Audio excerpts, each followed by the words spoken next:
Hello everyone. So last উইকের আগে আমরা যে বলছিলাম একটা পডকাস্টের আইডিয়া ছিল।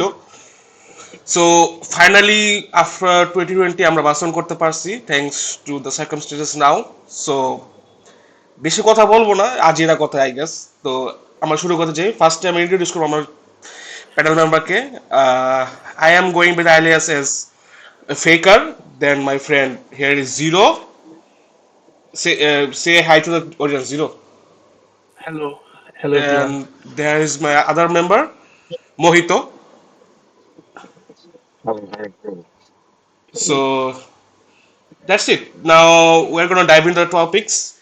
So I have some topics selected. মানে কিছু টপিক সিলেক্ট করছি আর কি। আর sorry for the Duolingo.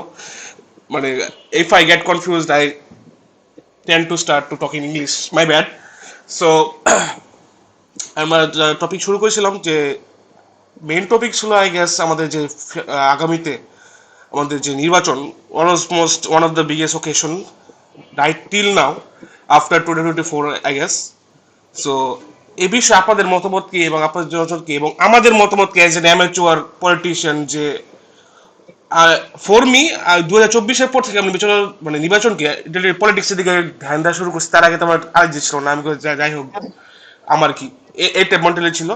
So 24-এর পর থেকে মোটামুটি আমি একটু আই গেস এদিকে একটু নজর দেওয়া শুরু করেছি। So has the amateur approach. So for today I have some আমাদের কিছু টপিক ছিল আর কি। তো টপিকের প্রথমটা হচ্ছে নির্বাচনের পরিবেশ। সো বর্তমান নির্বাচনের পরিবেশটা কি এ বিষয়ে আমরা বিবেচনা করবো। ফার্স্টে আমার প্যানেলিস্টের মতামত জেনেছি জিরো অ্যান্ড মোহিত। সো আপনারা কি মনে করেন যে বর্তমান নির্বাচনের পরিবেশটা কেমন আছে বা কেমন হওয়া দরকার, এর জন্য আপনাদের কি মতামত? ফার্স্টে জিরোর কাছে শুনে নেই। ওকে, নির্বাচনের পরিবেশ বলতে হ্যাঁ, পরিবেশ অত একটা আমরা যদি বিগত নির্বাচনগুলোর কথা চিন্তা করি, সেই রকম ভাবে খুনাখুনি, রক্তারক্তি বা এরকম যে মারামারি হয় যেটা বাংলাদেশের নির্বাচন, বাংলাদেশে বলবো না শুধু দক্ষিণ এশিয়ার নির্বাচনে যেটা হচ্ছে স্বাভাবিক ঘটনা, এখন পর্যন্ত সেরকম হচ্ছে না। মানে খুন বা মারামারি কিন্তু সংঘর্ষ এগুলো হয়েছে দুই একটা জায়গায়, খুনও হয়েছে। ওই জাস্ট যে কিছুদিন আগে যে শেরপুরে জামাতের একজনকে মারলো। তো যদি আমি কনফ্লিক্টের দিকে চিন্তা করি, মানে ওইটা ধরে চিন্তা করি, তাইলে বুঝে যাইতেছে যে অন্য যে কোনো আগে নির্বাচনের চেয়ে খুব কম সেই হিসাবে। বাট লেভেল প্লেইং ফিল্ডের ক্ষেত্রে চিন্তা করলে বিষয়টা আবার একটু অন্যরকম। বাট আমি যদি কনফ্লিক্টের দিকে বিবেচনা করে বলি, তাহলে ঠিক আছে। আপাতত বাংলাদেশ হিসেবে ঠিক আছে, এর চেয়ে খারাপও হইতে পারতো। বলা যায় না সামনে কি হয়, বাট টিল নাও আমার কাছে মনে হইতেছে এটা মোটামুটি ভালো, স্যাটিসফাইং। সো দেন মোহিত, আপনার অপিনিয়ন কি এই বিষয়ে? আমি কি জিরোর সাথে একমত নাকি অন্য কিছু অ্যাড করতে চান আপনার এই বিষয়ে? আহ, প্রায় একমতই। আমার মনে হয় যে হোপফুলি এবারে যারা ভোটার আছে তারা আরেকটু রাজনীতি সম্পর্কে সচেতন, দেশ নিয়ে একটু চিন্তা ভাবনা করবে। কারণ জুলাইয়ের কারণে আসলে মানুষ জাতি সম্পূর্ণরূপে একটু নাড়াচাড়া খাওয়ার কারণে এখন তারা হয়তো বা দেশ নিয়ে কিছুটা চিন্তা করবে। এবং এই দেশ নিয়ে চিন্তা করার কারণে হয়তো বা একটা রেসপন্সিবিলিটি ফিল করবে এন্ড দেন ভোট দিতে যাবে। তবে এখানে একটা ব্যাপার আছে যে প্রত্যেকটা ঘরে হচ্ছে গিয়ে একজন কর্তা থাকে। তো কর্তা হচ্ছে গিয়ে কোন একটা সাপোর্ট করে, দেন হচ্ছে সে তার ফ্যামিলি মেম্বারদেরকে বলে যে তোমরা অমুকে ভোট দাও, তমুকে ভোট দাও। তো সেই দিক থেকে আমি আশাবাদী যে আসলে মানুষ ভোট দিতে যাবে এবং ভোটের পরিমাণ যেটা, এটা আসলে আমি আশা করতেছি যে এবার অন্যান্য বারে যেরকম ফেক ভোট হইতো এবং হচ্ছে ভোটের পরিমাণ কম হইতো, যা পড়তো সেটাও ফেকই পড়তো। সেই দিক থেকে চিন্তা করলে এবারে আশা করতেছি একটা বেটার আউটকাম আসবে এবং লোকজন আসলেই ভোট দিবে, মানে রিয়েলি ভোট দিবে। এ, আর তবে সচেতনতার দিক থেকে কতটা আসলে মানুষ সচেতন হইলো, এটা নিয়ে আমার কনফিউশন আছে। বাট স্টিল ভোট ব্যাপারটা মানুষজন ইন্টারেস্টেড, এখন মানুষজন হোপফুলি সচেতন হবে এবং প্রপারলি ভোট দিবে, এটাই হচ্ছে কি এক্সপেকটেশন। আর যদি ভোটের পরিবেশের কথা বলি, যে আমাদের যেটা হচ্ছে জিরো বললো, এটা আসলেই ট্রু যে আহ, এর এর আগে যে ধরনের সহিংসতা হইতো সেখান থেকে অনেকটাই বেরিয়ে এসে এখন আসলে মোটামুটি রিলেটিভলি নিউট্রাল। এখন তো ভোটের মাঠ তো সবসময় উত্তেজনা বিরাজ করবে এই জায়গায়। বিভিন্ন ধরনের বাদানুবাদ হবে, তারপর হচ্ছে তর্ক হবে, বিতর্ক হবে, এটা খুব স্বাভাবিক একটা ব্যাপার। এটা সব জায়গায় হয়, সব দেশেই হয়েছে। আমাদের দেশে এটা মানে অন্যরকম কিছু না, এক্সেপশন কিছু না, তো আমাদের দেশেও সেটা হচ্ছে। বাট যদিও একটা মৃত্যু আসলে অনেক বড় একটা ব্যাপার, কিন্তু তারপরেও আসলে আহ কি বলবো, আসলে এই ভোটের কারণেই আসলে এই যে হাদি মৃত্যু হলো, তারপরে হচ্ছে ভোটের কারণেই অনেকেরই মৃত্যু হলো, কিন্তু হাদিকে আসলে স্মরণ রাখার মতন একটা পার্সোনালিটি ছিল, যে আসলে এই ভোটের কারণে আসলে আমাদের থেকে বিদায় নিতে হয়েছে। সহিংসতায় অবশ্য আওয়ামী লীগ জড়িত ছিল সেক্ষেত্রে। আর কি বলবো, আমাদের এখানে যে ন্যাশনাল সিকিউরিটি, এটারও যে কিছুটা উইকনেস আছে, এটা মোটামুটি বোঝা যায়। আবার এটাও শোনা যাচ্ছে, গুঞ্জন শোনা যাচ্ছে যে এই যে হাদির মৃত্যু, এটাতে আমাদের যে ন্যাশনাল সিকিউরিটি ভেতরের মানুষজনই হচ্ছে গিয়ে জড়িত, না হলে তো আসলে হওয়া সম্ভব ছিল না এটা। হ্যাঁ, এটাও এই শোনা আর কি, যাওয়ার ক্ষেত্রে। এইগুলাই আমার কথা। তো তাহলে আমরা মোটামুটি বলতে পারি যে কাইন্ড অফ ফেয়ার আগের বছর তাই তো, যে হোক তা জনগণের অংশগ্রহণ, হোক তা পার্টির অংশগ্রহণ, আই গেস আগে তো একটু ফেয়ার হয়েছে তাই তো। তো অংশগ্রহণের হুম। বিষয়টা তো এখনো বলা যেতেছে না, বাট মানে মাঠে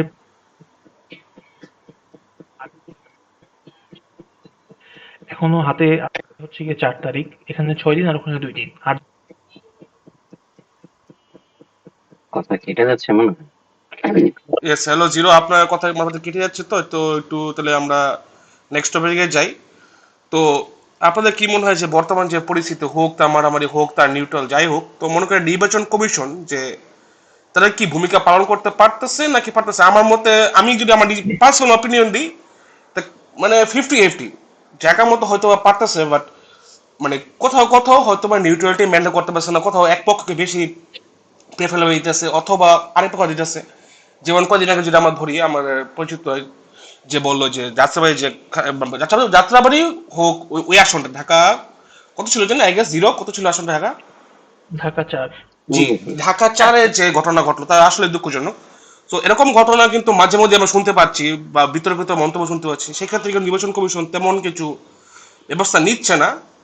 তো আমার মনে করি নেওয়া উচিত, আবার নাও তাও মনে করি যে এটা এক ধরনের স্বাধীনতা, ফ্রিডম অফ স্পিচ, যে আনলেস সিরিয়াস কিছু করে তার আগ পর্যন্ত আমাদের মনে হয় না যে কোনো ধরনের পদক্ষেপ নেওয়া উচিত। তো এদিকে আপনার কি মতামত জিরো বা মোহিত, যে মনে করেন যে নির্বাচন কমিশন যে আপাতত কিন্তু চুপচাপ আছে, তেমন কিছু সরগোল সরে যাচ্ছে না, তো তারা কি আরো সরগোল করতে ইচ্ছুক, নাকি মনে করেন যে নির্বাচন আগ পর্যন্ত এভাবে থাকলেই ভালো? কি মনে করেন? আমি বলবো ইয়েস, বিষয়টা বলেন, জিরো বলেন। বিষয়টা হচ্ছে গিয়ে আমি মনে করি না, এই যে আগের টপিক থেকে বলছিলাম যে আমি যদি নির্বাচন কমিশনের ভূমিকার কথা বলি তাইলে এটা অন্য বিষয়, বাট এমনি পরিবেশের কথা বলে সেটা আলাদা। তো এখন যদি নির্বাচন কমিশনের ভূমিকার কথা বলি, সেটা হচ্ছে গিয়ে এটা 50-50 না, আমি বলবো যে এটা হচ্ছে গিয়ে 70-30, মানে এক পক্ষে ভারী হয়ে আছে। কারণ কি? কারণ সবচেয়ে বড় বিষয় হচ্ছে গিয়ে তারা মানে কত 45 আর 48 এরকম হবে অ্যামাউন্টের ঋণ খেলাপি দ্বৈত নাগরিকদের হচ্ছে গিয়ে নির্বাচন করতে সুযোগ দিছে।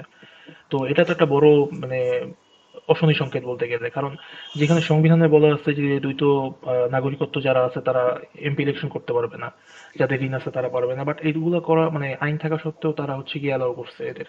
তো এটা এক পক্ষের জন্য মানে অনেক বেশি বেনিফিট হইছে। আর সেকেন্ড হচ্ছে গিয়ে কয়েক জায়গায় দেখলাম অনেক প্রার্থী মানে বিএনপির বাইরে অপোজিশনের প্রার্থী দেখলাম যে ওরা বলতেছে যে 20টার বেশি বিলবোর্ড ঢাকা শহরে মানে বিএনপি প্রার্থীরা অনেক জায়গাতেই লাগাইছে। কোথায় মির্জা আব্বাস মনে হয় ঢাকা হাটে, উনি ওনার বিরুদ্ধে হচ্ছে গিয়ে নাসিরউদ্দিন পাটোয়ারি অভিযোগ করছে। আবার মামুনুল হক, এরকম ভিডিও দেখা গেছে যে ওনারা গুনছে যে 20টার বেশি বিলবোর্ড লাগাইছে, যেখানে 20টা ম্যাক্সিমাম বিলবোর্ড লাগানো যাবে একটা আসনে। তো এরকম মানে এইটা তো ছোট ছোট যে বিলবোর্ড লাগানো, বিলবোর্ড পুড়ায় দেওয়া, পোস্টার পুড়ায় দেওয়া, খুলে ফেলা, মানে এটা তো কোনো মানে বড় ভায়োলেশন না রুলস না, এন্ড না। রেগুলেশনের। বাট সবচেয়ে বেশি ভায়োলেট হয়েছে রুলস যেখানে আপনি মানে দ্বৈত নাগরিকদের ইলেকশন করতে সুযোগ দিচ্ছেন। এখন এটার তো কোনো গ্যারান্টি নাই তারা মানি মানি লন্ডারিং করবে না, তারা কোনো অপকর্ম করে বিদেশে পালা যাবে না, এটা তো হচ্ছে গিয়ে কোনো মানে নিশ্চয়তা নাই। বাট আপনি যখন এটা করেন তার মানে বুঝা যায় যে আপনি এক পক্ষের প্রতি সিম্পেথি রাখেন। সেটা সিম্পেথি বলবো নাকি ভয় বলবো নাকি আনুগত্য বলবো, সেটা মানে এখন শিওর না, ভবিষ্যতে বোঝা যাবে। ইয়েস, তাহলে জি স্যার। নাই মোটামুটি ভালো হয় তো মোহিত আপনি কি বলবেন, জিরোর সাথে একমত নাকি অন্য কোনো মতামত দিতে পারছেন? এটার কন্টিনিউশনে আমি আরেকটা জিনিস বলতে পারি যে বলেন। হচ্ছে এমন তো না যে হচ্ছে যে কোনো দলই হোক, এমন তো না যে হচ্ছে ওই ঋণ খেলাপি ছাড়া অ্যাকচুয়ালি বেটার সাবস্টিটিউট নাই। অবশ্যই সাবস্টিটিউট আছে, এবং চাইলেই হচ্ছে কি সেরকম সাবস্টিটিউটকে মানে ওই আসনের জন্য দেয়া সম্ভব, নমিনেশন দেয়া সম্ভব। এটা তো অস্বাভাবিক কিছু না, অসম্ভব কিছু না। বাট স্টিল এটা করা হচ্ছে কারণ তারা আসলে ক্ষমতাশালী এবং তাদের মধ্যে যে ঋণ খেলাপির যে বৈশিষ্ট্যটা এটা আছে, এই দুইটার কারণেই সম্ভবত তাদেরকে দেয়া হয়েছে। এটা খুবই নেগেটিভ একটা ব্যাপার। আসলে এটা বায়াসনেস এর দিকে যায় যে যদিও এটা ভায়োলেট করে, স্টিল আমরা হচ্ছে এদেরকে অ্যালাউ করব। মানে এটা অ্যালাউ করাটা যে খুব জরুরি আরেকটা এরকম না, স্টিল। আরেকটা কথা আরেকটা কথা ওই যে কোথার একজন জানি নামটা ভুলে গেছি, ওই আবেদন আপিল করার পরে নির্বাচন কমিশনার যখন আপিলের শুনানি হয়েছে তখন ওই নির্বাচন কমিশনার বলতেছে যে আপনাকে নমিনেশন মানে আপনার করলাম, আপনি ঋণটা দিয়ে দিয়েন, অ্যাজ ইফ এরা মনে হয় মানে দয়া ভিক্ষা করা অথবা মানে প্লিজ, এটা প্লিজ। এটা তো হ্যাঁ এটা তো প্রফেশনাল না। মানে আপনার তো আইন যেটা বলবে সেটাই। আপনি কি মানে আপনার আত্মীয় স্বজন হইতেছে কিনা উনি, নাকি আপনার কোনো বন্ধু বান্ধব যে আপনি দয়া করলেন যে দিয়ে দিলাম দোস্ত পরে দেখিস, মানে ফানি, খুবই ফানি ইয়েস, বিষয়টা। বুঝতে পারছি। তো তাহলে মোটামুটি আমাদের দুজনের স্ট্যান্ড ক্লিয়ার বুঝতে পারলাম। তো তো আমরা নেক্সট, আই গেস নেক্সট পয়েন্টে দিতে পারি। তো বর্তমানে যে ভোটারদের আগ্রহ বা অংশগ্রহণ, সে প্রক্রিয়া আপনাদের কি মতামত, যে ভোটার আগে থেকে বেশি আগ্রহ দেখাচ্ছে না অংশগ্রহণ করছে, নাকি আপনার এলাকায় ভিন্ন পরিচিতি আর পরিচিতি? শেষে আমার এলাকার কথা বলবো, তো প্রথমে আপনার এলাকা সবাই জানেন, জিরো আপনার এলাকায় কি অবস্থা? আমি আমার এলাকার কথা আহ, বলার আগে, আমার এলাকায় ট্রেডিশনালি যেরকম হয় ওরকমই। বাট আমি যদি মানে সব আমরা তো হুম। আর সব এলাকায় ঘুরতে পারি না, আমরা সোশ্যাল না, না। মিডিয়াতে যতটুকু দেখি ওইটা ওইটা হুম। থেকে বলতে পারি। তো সোশ্যাল মিডিয়াতে আমি দেখছি মানে দলমত নির্বিশেষে যারা বড় বড় সমাবেশ না করে মানে পদযাত্রা করছে, মানে রাস্তায় হাঁটতেছে, মানুষের কাছে যাইতেছে, গলিতে মহল্লাতে, ওদের প্রতি মানুষ বেশি অ্যাট্রাক্ট হতেছে, ওদের কথা মানুষ বেশি শুনতেছে। মানে আমি এক জায়গায় গ্যাদারিং করলাম, 50 চেয়ার দিয়ে একটা স্টেজ করলাম আর মাইক লাগায় জোরে জোরে কথা বললাম, মানে মানুষ এতে বিরক্ত হয়, আমার আমার যেটা মত। আর এই যে মানে আমি নিজে হাঁটবো রাস্তায়, মানুষের ঘরের সামনে যাব, মানুষের দোকানের সামনে যাব, হ্যান্ডশেক করব, কথা বলবো, কোলাকুলি করব, এই জিনিসটা যারাই করতেছে মানুষ তাদের মানে উপরে বেশি আকৃষ্ট হইতেছে। যেমন দেবিদ্বারে হাসনাত, এরপরে হচ্ছে গিয়ে নাহিদ, এরপরে ঢাকা ৯ আছে হচ্ছে গিয়ে হাবিবুর রহমান বিএনপির, মানে উনি হচ্ছে গিয়ে বিএনপি থেকে নমিনেশন পাইছে। মানে হুম, উনারও হুম, হুম। দেখলাম একটা ভিডিও, উনি হচ্ছে গিয়ে এরকম খুব নম্রভাবে মানুষের কাছে যাইতেছে, নিজের কথা বলতেছে, এবং পাশাপাশি এটাই বলতেছে যে আমি যদি কোনো ভালো কাজ করতে পারি বলে আপনার মনে হয় আর আমার যদি কোনো খারাপ রেকর্ড না থাকে তাহলে ভোটটা দিন। মানে এখানে কোনো জোর জবরদস্তি নাই যে আমাকেই দিতে হবে আর আপনি এখানেই দিবেন ছাড়া কোনো উপায় নেই। না, উনি খুব পোলাইটলি বলতেছে। আর যারাই এই কাজটা করতেছে দলমত নির্বিশেষে, কম বয়স্ক হোক বেশি বয়স্ক হোক এটা কোনো ম্যাটার করে না, আপনি অ্যাপ্রোচ যদি মানুষের মানে এমন ভাবে করেন যেটা মানুষের মনের মধ্যে যাবে, তাহলে মানুষ অবশ্যই আপনার ভোট দিবে। আর এই অ্যাপ্রোচ গুলো যারা করতেছে মানুষ তাদের কাছে যেতেছে, সেটা মানে জেন্ডার মানে কোনো ডিপেন্ড করতেছে না যে কে কোন জেন্ডারের। হুম। মহিলারাও যেতেছে, পুরুষরা যেতেছে, তারা কথা বলতেছে, তারা আবদার করতেছে যে এই কাজটা আপনি করবেন, এই কাজটা আপনি করবেন না, বা আপনি নির্বাচিত হয়ে যেতে চাই। তো সেই হিসাবে মানে অল ওভার দেখলে মনে হয় যে মানে ভোটারদের আগ্রহ আছে, এবং আগ্রহ না থাকার কোনো কারণ নাই। এত বছর পর একটা ভোট হইতেছে, সবাই ভোট দিবে। আর ম্যাক্সিমাম তো আমার জানা মতে মনে হয় ২ কোটির উপরে ভোটার শুধুমাত্র 18 থেকে 23 বছর, মানে 23 বছরের মধ্যেই। মানে এক আর ৪ কোটির মতো, তরুণ প্রজন্ম এক কথায়। হ্যাঁ, আর ৪ কোটির মতো হচ্ছে গিয়ে ফার্স্ট টাইম ভোট দিবে। তো এদের কাছে তো ভোট মানে এখন মোটামুটি উৎসবের মতোই হুম। বড়সড়। তো অবশ্যই ভোট নিয়ে আগ্রহ আছে মানুষের, অংশগ্রহণ করবে আই গেস। বাট আমি ওই পুরানো ধাঁচের যে বড় সমাবেশ করব, হ্যাঁ সমাবেশ করা লাগে, বাট মাইক ফাটায়া গান বাজনা করে এলাকাতে এগুলো করবে, এগুলোতে আমি বিশ্বাসী না। এই যে মানে প্রার্থী নিজে হাঁটবে, নিজে কষ্ট করে মানুষের কাছে যাবে এবং মানুষের কথা শুনবে, নিজের কথা বলবে, এটাতে আমি আগ্রহী। এবং এটা দেখতেও ভালো লাগে। এই ভিডিওগুলো সামনে আসলে অবশ্যই মানে মিস করি না, স্কিপ করি না। তো মোহিত আপনি কিছু অ্যাড করবেন নাকি আর কিছু বলতে চাচ্ছেন? অ্যাড করার মতন আসলে কিছু নাই। এই আহ, জিরোর কথাগুলা মোটামুটি খুবই ভালো। আহ, তো এখানে আসলে একটা সীমাবদ্ধতা থাকে, যেমন হচ্ছে কি হাসনাত ওর একটা এরকম বক্তব্যে বলতেছিল যে আমি এই যে আপনাদের কাছে আসতে পারলাম, এই যে অমুক গ্রামে, যে গ্রামই হোক, অমুক গ্রামে হচ্ছে যে আসতে পারলাম, কিন্তু এই যে আজকে এখানে টোটাল আছে হচ্ছে গিয়ে 200 সামথিং গ্রাম আছে, তো আমি তো সব জায়গায় পৌঁছাতে পারবো না। আপনাদের কাজ হবে তাদের কাছে পৌঁছায় দেয়া।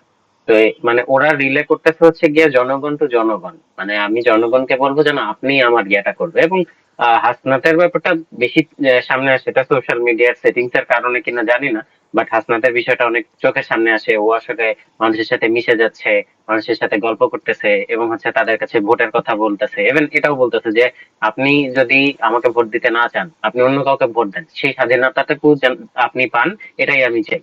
আপনি আমাকে ভোট না দিলেও আমার কোনো আপত্তি নেই। মানে আপনি আপনার যে ভোটটা আপনার যে প্রার্থীকে দিতে মন চায় সেই প্রার্থীকে দিবেন, এই স্বাধীনতার জন্যই হচ্ছে গিয়ে আমি আপনার কাছে, মানে এটা স্বাধীনতাটা এনশিওর করার জন্য আমি আসলে এখানে দাঁড়াইছি। আমি চাই হচ্ছে কি স্বাধীনতাটা আপনাদের এনশিওর হোক। যাই হোক, এই যে উদারতা, এবং হচ্ছে গিয়ে যেমন কিছু জায়গায়, কোন একটা জায়গায় হচ্ছে গিয়ে জামাতের একজন প্রার্থীকে বিএনপির একজন প্রার্থী, যারা লোকজন তারা হচ্ছে গিয়ে একটু হ্যারাস করছে, পরে হচ্ছে গিয়ে এই প্রার্থী জামাতের প্রার্থী ওই বিএনপির প্রার্থীকে ফোন করে বলতেছে যে দেখেন ভাই, আপনার সাথে আমার তো সম্পর্ক খারাপ না, তারপরে এটা সেই রকম করতেছে। দেন হচ্ছে গিয়ে বিএনপির প্রার্থী বলতেছে যে ভাই কিছু মনে করেন না, আমি দেখতেছি ব্যাপারটা। দেন মানে ওনারা ওনাদের মতন এটা হচ্ছে ডিল করতেছে। আবার কোন কোন জায়গায় হচ্ছে কি খুবই সহিংসতা। ইভেন এটা বলা হচ্ছে যে আমার সামনে যে অপোনেন্ট আছে, সে অপোনেন্ট হচ্ছে গিয়ে বাইরে থেকে লোক নিয়ে আসবে, ভাড়া করবে, তারপর হচ্ছে গিয়ে আহ, দখল করবে ভোট কেন্দ্র, তারপরে আমাদের ভোটার যারা আছে তাদেরকে ভয় পাওয়াবে, এবং তাদের হচ্ছে বিভিন্ন ধরনের হুমকি ধামকি দিবে, যে কারণে তারা হচ্ছে বায়াসড হবে। আবার ইভেন এটাও বলতেছে এরকম একটা জায়গায় শুনলাম যে একজন বলতেছে যে যদি এরকম হয় যে আপনারা বাইরে থেকে লোক নিয়ে আসবেন, তো তাদেরকে বলবেন তারা যেন হচ্ছে কি বাসা থেকে বিদায় নিয়ে আসে। এরকম আর কি। তো হচ্ছে সহিংসতা এবং হচ্ছে কি রাজনৈতিক মাঠের যে উত্তাপটা, এটা আসলেই অনেক দূর ছড়ায় গেছে। আর খুব বেশি দিন বাকি নাই, এবং আহ এর পরবর্তী বাংলাদেশটা আসলে ঠিক কেমন হবে, এটা আসলে আহ আমরা আসলে মানে আসলে এক্সপেক্ট করি যে আরো খুব ভালো একটা সুন্দর বাংলাদেশ আমরা এরপরে পাবো। আল্লাহ ভালো জানে আসলে নেক্সট রাজনীতিটা কেমন হবে। হ্যাঁ, ভোট না ভোটের ব্যাপার আছে। এই জায়গায় হচ্ছে গিয়ে ভোটারদের কতজন এটাতে কন্ট্রিবিউট করবে, কতজন ভোট দিতে যাবে, তারা কাকে পছন্দ করবে।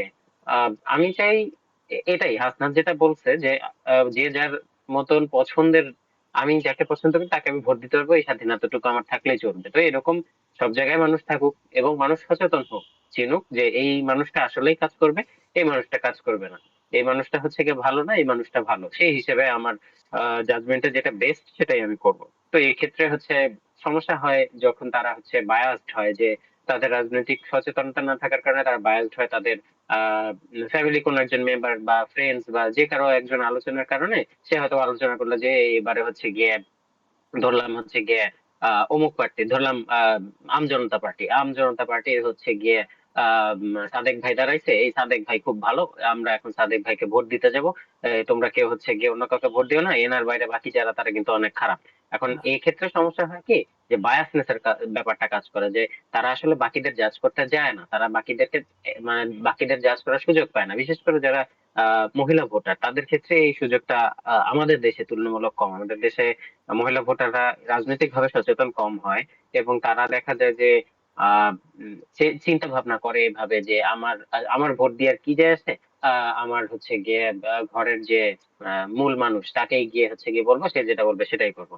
এই জায়গা থেকে বেরিয়ে এসে বরঞ্চ এমন একটা প্ল্যাটফর্ম তৈরি হওয়া উচিত, যে প্ল্যাটফর্মে আসলে নিজের এলাকার যারা আছে তাদের ভালো কাজ, খারাপ কাজ, তাদের প্রোফাইল, এগুলা প্রপারলি জানা যাবে।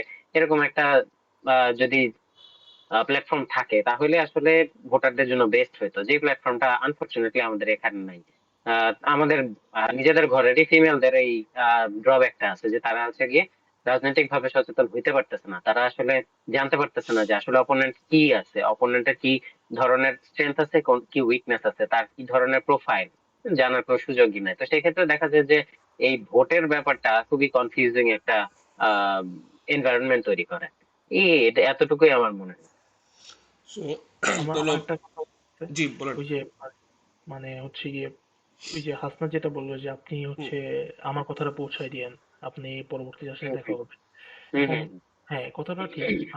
মানে কোনো প্রার্থী যদি আমার সাথে এরকম পোলাইটলি, এরকম মানে ফ্রেন্ডলি বিহেভ করে, তাইলে আমি তার পক্ষে মানে মানুষ সাধারণত এটাই করে, তার পক্ষে হচ্ছে গিয়ে বলে যে ভাই অমুক মানুষটারে দেখেন, ভাবনা চিন্তা করো ওনার পক্ষে, বা ভালো মানুষ বা খারাপ হুম, মানুষ এরকম বলে। হুম, বাট কাহিনী হইতেছে কি যে আমি একটু আগে যেটা বলছি ট্রেডিশনাল মানে ওয়ের বাইরে ট্রেডিশনাল রাজনীতি হয় কি নেতা থাকে বড় জমিদার টাইপ ভাব থাকে, উনি যেখান থেকে হাইটা যাবে তার চারপাশ থেকে কেউ যেতে পারবে না।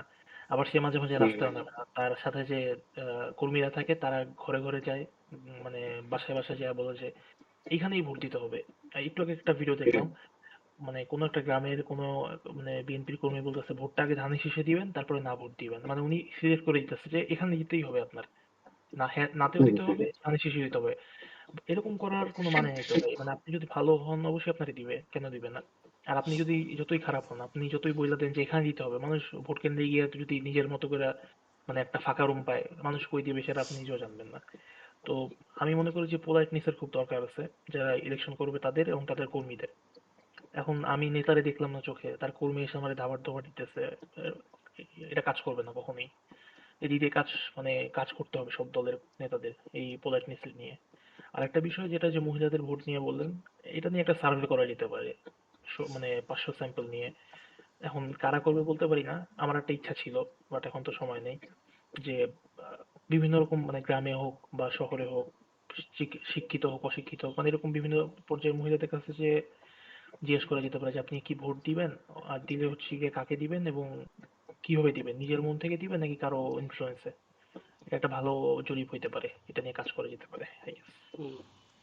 হুম। ও, আমার ম্যাট। মনে হয় প্ল্যাটফর্মের যে ব্যাপারটা এইটা নিয়ে কাজ করা উচিত, যেটাতে হুম। আসলে ফেয়ার চান্স থাকে উভয় পক্ষে। যে আমি আমার যে প্রার্থীকে দিলাম, এই প্রার্থীর আসলে সক্ষমতা কি, উইকনেস কি, সেই পুরো ব্যাপারটা এই জায়গায় উঠে আসবে। এটাতে মানুষজন নিজেদের নিজেদের মতামত দেবে, সেই মতামত অনুযায়ী কোন একটা চলে আসবে, একটা সামারি মতন চলে আসবে। আমার মনে হয় এটা করা খুব একটা এটা টাফ কিছু না, এটা করা খুব ইজি। টাফ কিছু না, বাট মানুষ মানবে, মানুষ বলতে মানে ইচ্ছা পলিটিক্যাল থাকা লিডাররা লাগবে, মানবে। ইচ্ছা থাকা লাগবে, আগ্রহ থাকা লাগবে, আই গেস। মানবে না বলতে মানে যারা বয়স্ক নেতা আছে এরা তো হ্যাঁ, মেইনলি তারা হচ্ছে বুঝবে গিয়ে না, এগুলো তারা বুঝবে না, I guess। এগুলো বুঝে না। আর তাদের যারা হচ্ছে গিয়ে কর্মীরা আছে, আহ বাংলাদেশের পলিটিক্যাল সিচুয়েশনে তো কর্মী যারা হয় তাদের মধ্যে শিক্ষাগত যোগ্যতা কতখানি থাকে এটা আমরা সবাই জানি। ওরা এটা হচ্ছে হুম, গিয়ে বট আইডি এই সি হ্যান ত্যান বইলা এটা হচ্ছে গিয়ে উড়াই দিবে। তো এটার জন্য আপনার আমাদের এক জেনারেশন ওয়েট করতে হবে। আমাদের জেনারেশনের পলিটিক্যাল লিডাররা যদি এটা করে, এটা আমরা আগের জেনারেশন থেকে হোপফুলি। দিয়ে আশা করতে পারি না। হুম। তাও আর কথা আর আসলে রিসেন্টলি আমি একটা জিনিস আগের দেখলাম। জেনারেশনের কেউই আর হুম, জি, হুম, জি। রিসেন্টলি দেখলাম যে আমার মতে শহর বা শহর বা সাবাব বলা যেতে পারে, মফস্বলের তুলনায় গ্রামের কিন্তু কিন্তু মোটামুটি ভালো রকম আলাদা।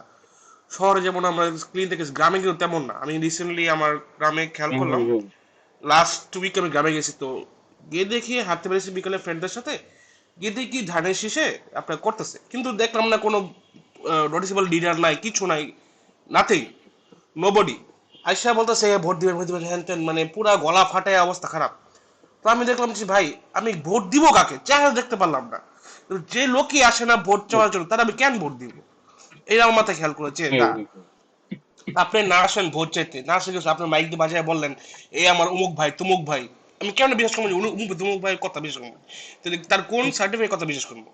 এ আমি প্রায় অনেক গ্রামেই দেখছি। শহরে কিন্তু তেমন নয়, শহরে হয়তো পার্সন টু পার্সন ভেরি করে, আমি শহরে এরকম দেখি না, কিন্তু গ্রাম এলাকা যেমন মোটামুটি যত গ্রামের দিকে যাবেন তরকম এরকম আরো বেশি দেখতেছে এগুলা। তো এগুলো কি আপনার মনে হয় না? আমার মতে একজন কেপেবল লিডার হওয়া উচিত, কেপেবল সাঙ্গপাঙ্গ, এক কথা সাঙ্গপাঙ্গই বলে দিই, সাঙ্গপাঙ্গ থাকা উচিত যে না ভাই আপনারা যাবেন, চলেন আপনি আমিও চাই, কারণ আপনার চাইবেন ভোট, ভোট দিতে হবে আপনার প্রবৃত্তি করে। আমি তো আমি মনে করেন আমি বড় ভাই হয়ে যেতেছি, বললাম মুখ ভাই আমার জন্য এই করছে, মুখ ধরে করছে, এর প্রমাণ কি? এ নাও করতে পারে, আপনি গপ ছাড়তে পারেন, এর কোনো বিশেষ আছে? সেভাবে আমার মনে যেটা হয় যে শহরের তুলনায় গ্রামে একটু প্রোপাগান্ডা বেশি হইতেছে। কি মতামত? হুম, নির্বাচন তাদেরই করা উচিত যারা নিজে থেকে নিজের শরীর স্বাস্থ্য কুলায়, নিজের মানে এরকম মেন্টালিটি আছে যে আমি মানুষের কাছে যাব, নিজে থেকে যাব, আমার কর্মী বাহিনী পাঠাবো না। কারণ হ্যাঁ এটা সত্য যে একটা সময় সব জায়গায় আপনি যেতে পারবেন না, বাট আপনি যে যাইতেছেন, যে আপনার যে আন্তরিকতা আছে সেটা কিন্তু সোশ্যাল মিডিয়ায় ভিডিও দেখলেই বোঝা যায় যে আপনি কতটুকু আন্তরিক ভাবে যাচ্ছেন, কতটুকু আন্তরিক ভাবে কথা বলতেছেন, নিজেকে উপস্থাপন করতেছেন, নিজের আইডিয়া বা যে কোনো কিছু। এবং আপনি নিজেই যান না, অথবা গেলে আপনার বুক থেকে গোমরা মনে হইতেছে আপনি বাসায় যাবেন এখনই, কেন হাঁটতে নামছেন হুম, এই মানে হুম, হুম, এরকম মেন্টালিটি যদি আপনার থাকে, হুম। তাহলে আপনার এই মানুষ, আর আপনি যদি এটা ভিডিও করে মানে সোশ্যাল মিডিয়াতে ছাড়েন, মানুষ আপনার কেন ভোট দিবে? মানুষের তো মানে মানুষ চাবে না যে আমার এমপি গোমরা মুখে বসে থাক ঘরের মধ্যে। অ্যাটলিস্ট রাস্তায় নামুক, হুম, মানুষ যদি হাহারি একটা দেয় ভিডিওর মধ্যে, তাও নামুক, নিজে থেকে চেষ্টা করুক। বিশেষ করে নাসিরের ক্ষেত্রে যেটা বললাম, ওর কথা কিন্তু মানুষ অনেক হাসে, অনেকে মানে হুম, বলে হুম, যে হুম। Joker comedian, but atleast he is doing his best. মানে তার অপোনেন্ট অন্তত যেটা করতেছে, রাস্তায় নামতেছে, মানুষের সাথে মিশতেছে, দেখতেছে, ঘরে বসে থেকে মানে তো লাভ নেই। জোকারি জোকারি করলেও করতেছে, তো অ্যাটলিস্ট হ্যাঁ, রাস্তায় তো নামতেছে। মানুষ মাইর দেখতেছে, খাইতেছে ডিম, কথা শুনতেছে। এটা এটা অনেক কিছু, ডিম যে খাইতেছে এটা অনেক কিছু, এটা মানুষ দিন শেষে দেখবে। হয়তো বা এবার জিতবে কিনা জিতবে সেটা মানুষ জানে, বাট আন্তরিকতার একটা বিষয় আছে, সেটা যদি না থাকে আপনার মধ্যে, আর আপনি যদি মনে করেন যে আমি দাঁড়াইছি মানে আমার কর্মী বাহিনী পিটায় পাটায় জিতাই দিবে, তো হুম, এটা হুম। এটা 24-এর পরবর্তীতেই চিন্তা করা আসলে ভুল। আপনি যদি পিটা পাইটা জিততেও পারেন, আপনার মান সম্মান থাকবে না। হুম। তো আর তাছাড়া একটা জিনিস কি, এই রিসেন্টলি হচ্ছে গিয়ে জুলাই অভ্যুত্থান হওয়ার পরে, যে যখন হচ্ছে গিয়ে আওয়ামী লীগের খুবই শক্তিশালী একটা ভিত ছিল, জুলাই অভ্যুত্থানে একেবারে নিমিষেই তাদের অবস্থান একেবারে ধূলিসাৎ হয়ে গেছে। সেই জায়গায় এখন যদি নির্বাচিত হয়েও যদি চিন্তা করে যে আমি শক্তি দেখায় নির্বাচিত হইলাম, এখন আমি সারা জীবন রাজত্ব করে যাব, এটা তো এখন আসলে আর কারণ কারোরই এখন বেজ নাই যে আমি অনেক শক্তিশালী একটা ভিত্তি তৈরি করছি, এখন আমি যা খুশি তাই করব। এই বেসটা এখন কারোর নাই। এখন যদি কেউ রাজনীতি করতে চায়, প্রপার রাজনীতি করেই আসলে টিকে থাকতে হবে। তাছাড়া এখন আসলে এই বাংলাদেশে সেই সুযোগটা আসলে আমার মতে নাই। আল্লাহ ভালো জানে স্টিল। হুম, হুম। তো আমরা আপনার সাথে মোটামুটি একটা বিস্তার আলোচনা করলাম। তো আমরা নেক্সট যেতে পারি যে নেক্সট টপিক হতে পারে যে আসলে এই নির্বাচন বা তার পরবর্তী সম্বন্ধে যে তরুণ প্রজন্ম তাদের প্রত্যাশাটা কি, আর এর উপরে যে পুরা হোল সিচুয়েশনের উপরে বা আপনার কি মনে করেন যে সোশ্যাল মিডিয়ার প্রভাব কতটুকু বা কিরকম, নেগেটিভ পজিটিভ বা যাই হোক। আমার উম, প্রত্যাশা হচ্ছে গিয়ে আহ লিস্ট 5 বছর, মানে সোশ্যাল মিডিয়ার প্রভাবটা পরে বলতেছে, আগে আমার প্রত্যাশা বলে। আমার হ্যাঁ। প্রত্যাশা হচ্ছে লিস্ট 5 বছর মানে কোন রকম না করে, মানে বড় রকম ফ্যাসাদের মধ্যে না জড়ায়, বা পলিটিক্যাল যে থাকে না যে আপরাইজিং ক্রাইসিস, এগুলোর মধ্যে না যেয়ে মোটামুটি 5 বছর মিলেমিশে চালানো, যে নির্বাচিত হোক অপোনেন্টের সাথে নিয়ে একটা ভালো মতো চালানো। কারণ বাংলাদেশের অবস্থা তো এখন স্টেবল না, বাইরে থেকে অনেক রকম হুমকি আছে। আওয়ামী লীগ হচ্ছে গিয়ে মাঝে মাঝে সাবোটাজ করার ট্রাই করতেছে, এবং সেটা সে করে যাবে, আগামী 5-10 বছর করবে, যতদিন পর্যন্ত মনে করে আশা না ছাড়বে। তো 10 বছর যদি আপনি আওয়ামী লীগকে মানে পলিটিক্সের বাইরে রাখতে পারেন, ইলেকশনের বাইরে রাখতে পারেন, আওয়ামী লীগ এমনিতেই আস্তে আস্তে মিশে যাবে। তো তার জন্য হইতে হবে আপনার, মনে করেন যে নিজেদের মধ্যে বন্ডিংটা স্ট্রং থাকতে হবে। জামাত বলি, বিএনপি বলি, এনসিপি বা অন্যান্য পার্টি, তাদের মধ্যে বন্ডিংটা স্ট্রং থাকতে হবে। আর আমি খুব আগামী 5 বছর আমি খুব আশা করি না যে বিএনপি আসুক বা জামাত এনসিপি আসুক, তারা দেশকে সিঙ্গাপুর বানায় ফেলাবে, 1 ট্রিলিয়ন জিডিপি হবে। আবার কে জানি বললো, মনে হয় বিএনপির কোন নেতা জানি বললো না, যে 1 বছরে কত কোটি চাকরি দিবে, 1 কোটি নাকি বছরে, নাকি 2 কোটি। 2 কোটি। 2 কোটি বছরে। এটা একটা একটা ফালতু কথা, মানে আমার কথার কথা, কথার কথা মানুষ এত ফালতু বলে না। আমি একটা কথার কথা বলতেছি, এটা এত, বাট উনি যেটা বলছে ওটা ওটা কেউ আশাও করে না ওনার কাছে। আবার কেউ আশাও করে না $1 ট্রিলিয়ন হবে, দেশে 50 কোটি না কয় কয় গাছ লাগাবে, কি বললো জানি, 20,000 কিলোমিটার খাল খনন করবে, এটসেট্রা এটসেট্রা। এগুলো কেউ আশা করে না, আশা করে স্টেবিলিটি, আর হচ্ছে গিয়ে সিকিউরিটি, অ্যান্ড যেটা মোস্ট ইম্পর্টেন্ট সেটা হচ্ছে গিয়ে বিচার। হাদি ভাইয়ের বিচার, মানে হাদি ভাই হত্যার বিচার, জুলাই অভ্যুত্থানে যতগুলো বিচার সেগুলো, এবং মানে সেনাবাহিনীর যারা গুম খুন করছে তারা একটা মোস্ট ইম্পর্টেন্ট, এগুলা এগুলা ক্যারি করতে হবে। পাশাপাশি নিরাপত্তা দিতে হবে মানুষকে। আর হচ্ছে গিয়ে স্টেবল একটা সিচুয়েশন রাখতে হবে দেশের মধ্যে, যাতে খুব বেশি হরতাল, অবরোধ, ঝামেলা না হয়। যেটাই সমস্যা হবে মিলমিশ করে মানে একসাথে বসে সমাধান করতে হবে। আপনি মারামারি করেন, কাটাকাটি করেন, এটা আপনি 10 বছর পরে করতে পারবেন, বাট আপাতত যদি আমরা সিচুয়েশন এরকম নিয়ে যাই যে আমাদের মধ্যে কোনো ঐক্য নাই, যে কোনো সময় যে কেউ এসে আমাদের মানে কিনতে পারবে, একটা নাড়া দিলে সরকার পড়ে যাবে, দেশের অবস্থা খারাপ হয়ে যাবে, তো এটা করতে গেলে কোনো লাভ নেই। আলটিমেটলি আপনি ক্ষমতায় থাকতে পারবেন না। মানে যেই ক্ষমতার যদি আপনি মারামারি করতেছেন, ওই ক্ষমতা যদি আপনার হাতে না না থাকে, তাহলে কেমনে হবে? তো এটাই আশা, যে যারাই ক্ষমতায় আসুক, তারা বিরোধী দল সহ সবাই নিয়ে সুন্দর মতো বসে দেশ চালাবে। বাংলাদেশের মতো জায়গায় এটা আশা করা খুবই ভুল, তাও আশা তো করতেই হয়।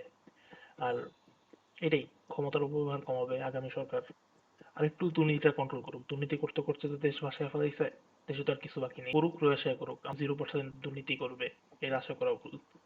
করুক, বাট হুম। এত না করুক যাতে একদম আমাদের মানে থালাবাটি হাতে নিয়ে রাস্তায় হাঁটা লাগে, হুম। যেমনটা আওয়ামী লীগ করছে। এই তো।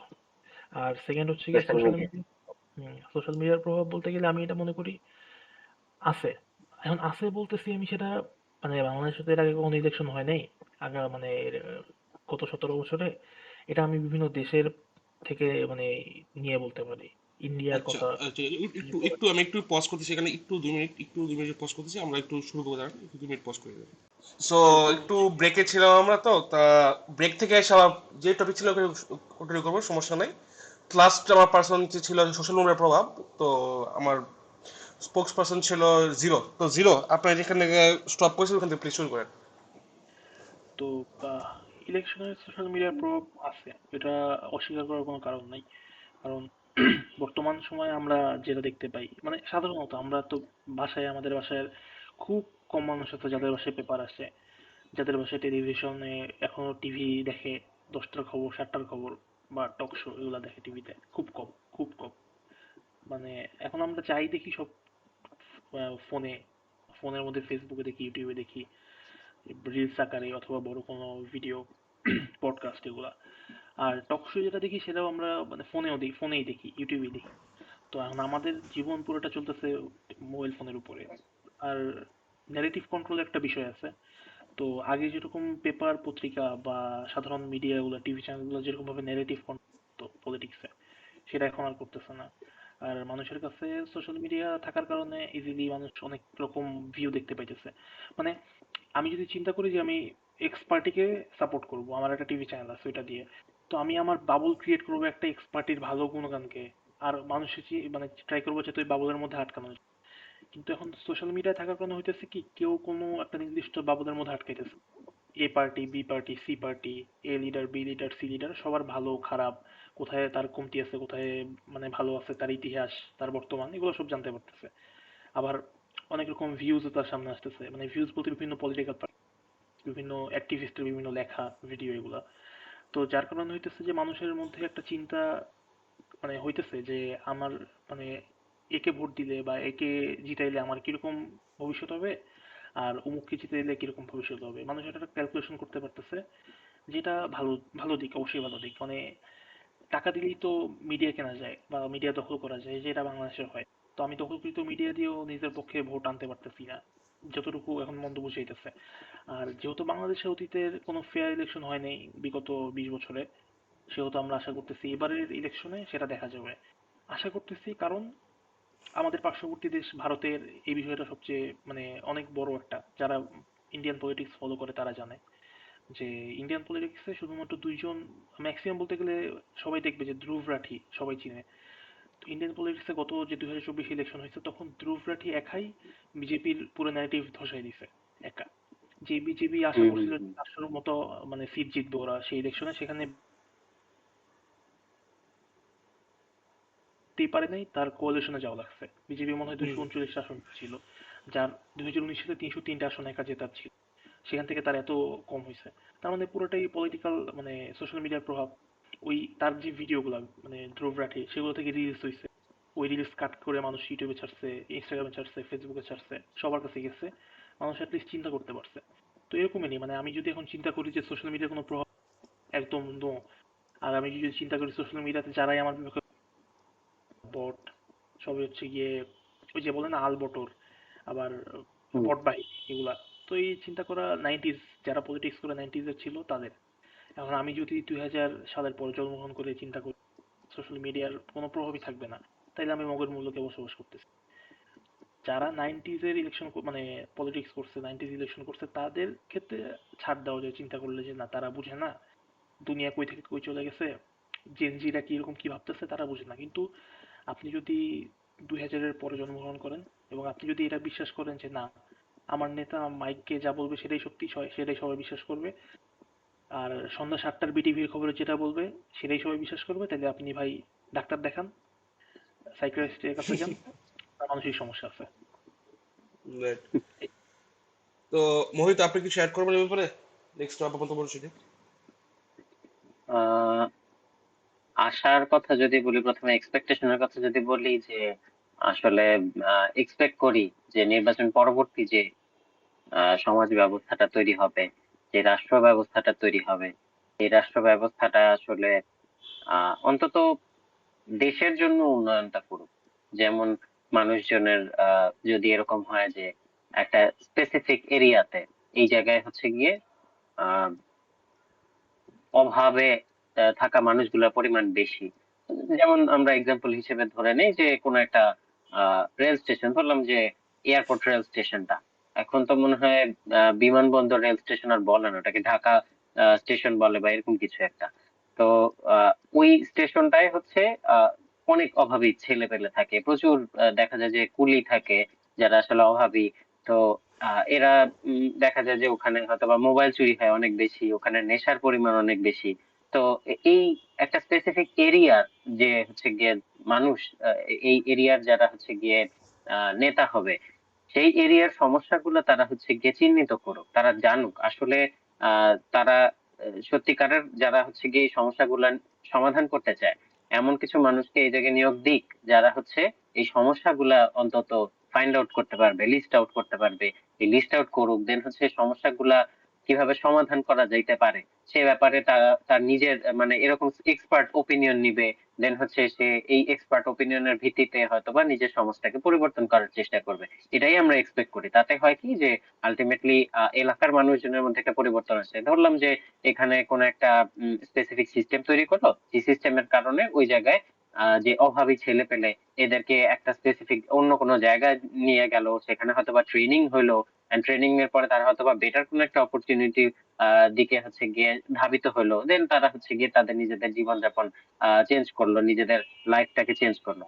কিছু মানুষ থাকবে যারা আসলে পরিবর্তন নিজের জীবনে চায় না। দেখা যাবে যে আম, একটা স্পেসিফিক জায়গায় যারা নেশা করে তারা সারা জীবন খালি নেশা করার মধ্যেই থাকে, কিন্তু তার মধ্যেও কেউ কেউ থাকে যারা আসলে নেশা থেকে বের হয়ে আসতে চায়, তারা একটা সুযোগ খোঁজে, যারা আসলে এই অভাবী জীবনযাপন থেকে বের হয়ে আসতে চায়, আহ শিক্ষার আলো দেখতে চায়, এরকম কিছু আহ সম্ভাবনাময় কিছু মানুষ থাকে। এই মানুষগুলা যেন প্রপার সুযোগ পায়, সেই জন্য এই ব্যবস্থাটা থাকা উচিত যে আমার এলাকায় এই সমস্যা, এবং এই সমস্যার কারণে হচ্ছে কি আমি এই এই সমাধান করার চেষ্টা করতেছি, এক্সপার্ট অপিনিয়ন নিচ্ছি, প্রশাসনিক সহায়তা নিয়ে এই আমি সমাধান করার চেষ্টা করতেছি। তাতে আলটিমেটলি এরকম ভাবে প্রত্যেকটা এলাকারই ইউনিক কিছু সমস্যা থাকে। এই ইউনিক সমস্যাগুলো অ্যাড্রেস করলে দেখা যায় যে অ্যাজ এ হোল পুরা দেশেরই একটা ইমেজ চেঞ্জ হইতে পারে। আর একটা এলাকায় যদি কেউ এভাবে নিজের এরিয়াটাকে চেঞ্জ করার চেষ্টা করে, ডেভেলপ করার ট্রাই করে, তা দেখা যাবে যে তখন দেখা যাবে যে তার জনপ্রিয়তাটা অবশ্যই বেড়ে যাবে, এবং ভবিষ্যতে সে যে দেশের জন্য কাজ করতে চাচ্ছে এই ব্যাপারটা মানুষজনের কাছে মানে খুবই ক্লিয়ার হয়ে যায়, এবং নেক্সট টাইম তারাই ভোট পায় দেখা যায়।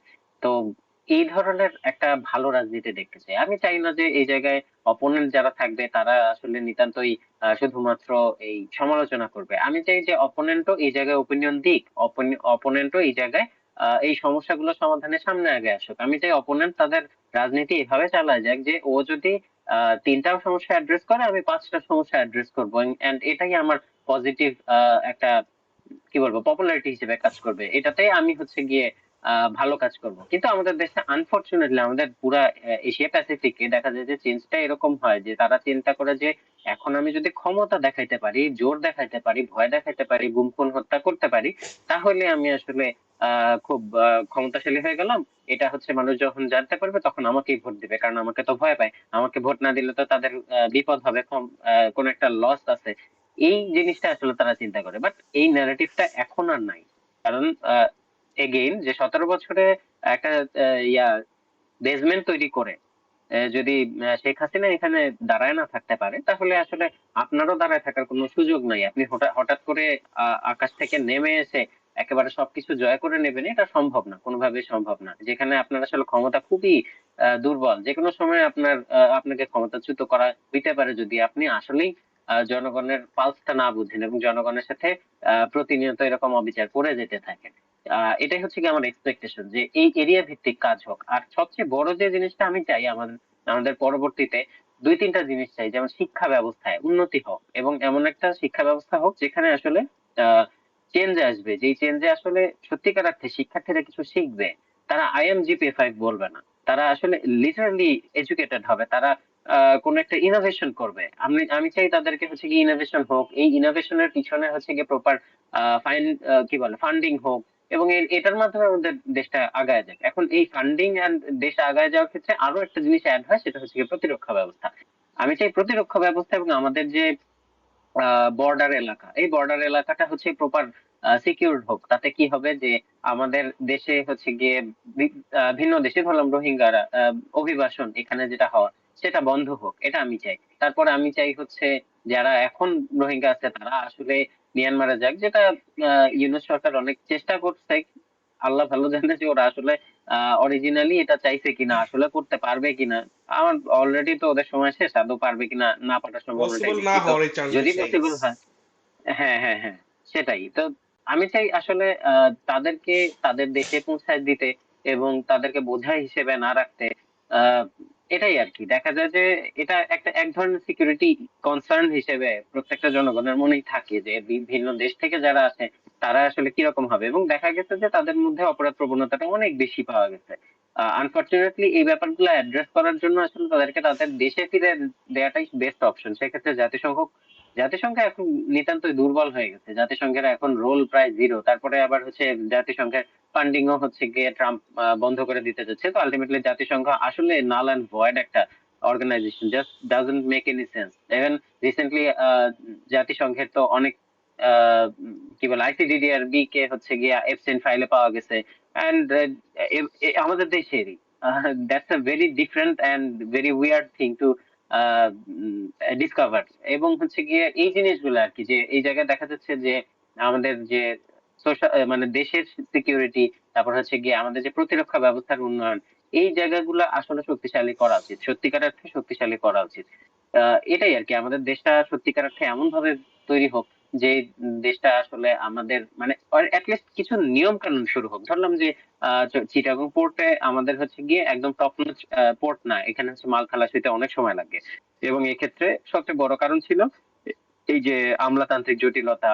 তারপরে এখানে সমস্যা ছিল মানুষজনের মানে সদিচ্ছার অভাব ছিল, যারা কাজ করতো ওখানে তাদের সদিচ্ছার অভাব। তারপরে হচ্ছে প্রচন্ড দুর্নীতি হইতো এবং ঘুষের একেবারে ওই জায়গায় মেলা বলা যায়। এবং ওখানে হচ্ছে গিয়ে অকারণেই কোনো একটা মালকে আটকে রাখা, তারপর হচ্ছে গিয়ে যে হচ্ছে গিয়ে এই বিজনেসম্যান, তাকে তো এটা উঠাই আনতে হবে, না হলে তো সে লাভ পাবে না। তো এটা সে ডেসপারেটলি ওই মালটা তোলার জন্য হচ্ছে ঘুষ দিতে বাধ্য হইতো। তো এই জিনিসগুলো থেকে সরে আসা এবং এই যে বডি ক্যাম ইউজ করা, এই ব্যাপারগুলো আসলে আমার মনে হয় যে ইমপ্লিমেন্ট করা উচিত এইসব জায়গায় যেখানে ঘুষ সবচেয়ে বেশি হয়। যেমন পুলিশদের মধ্যে ঘুষের ব্যাপারটা অনেক বেশি, অনেক দেশে কিন্তু পুলিশদের হচ্ছে বডি ক্যাম ইউজ করা বাধ্যতামূলক। আমার মনে হয় আমাদের দেশে এটা করা উচিত।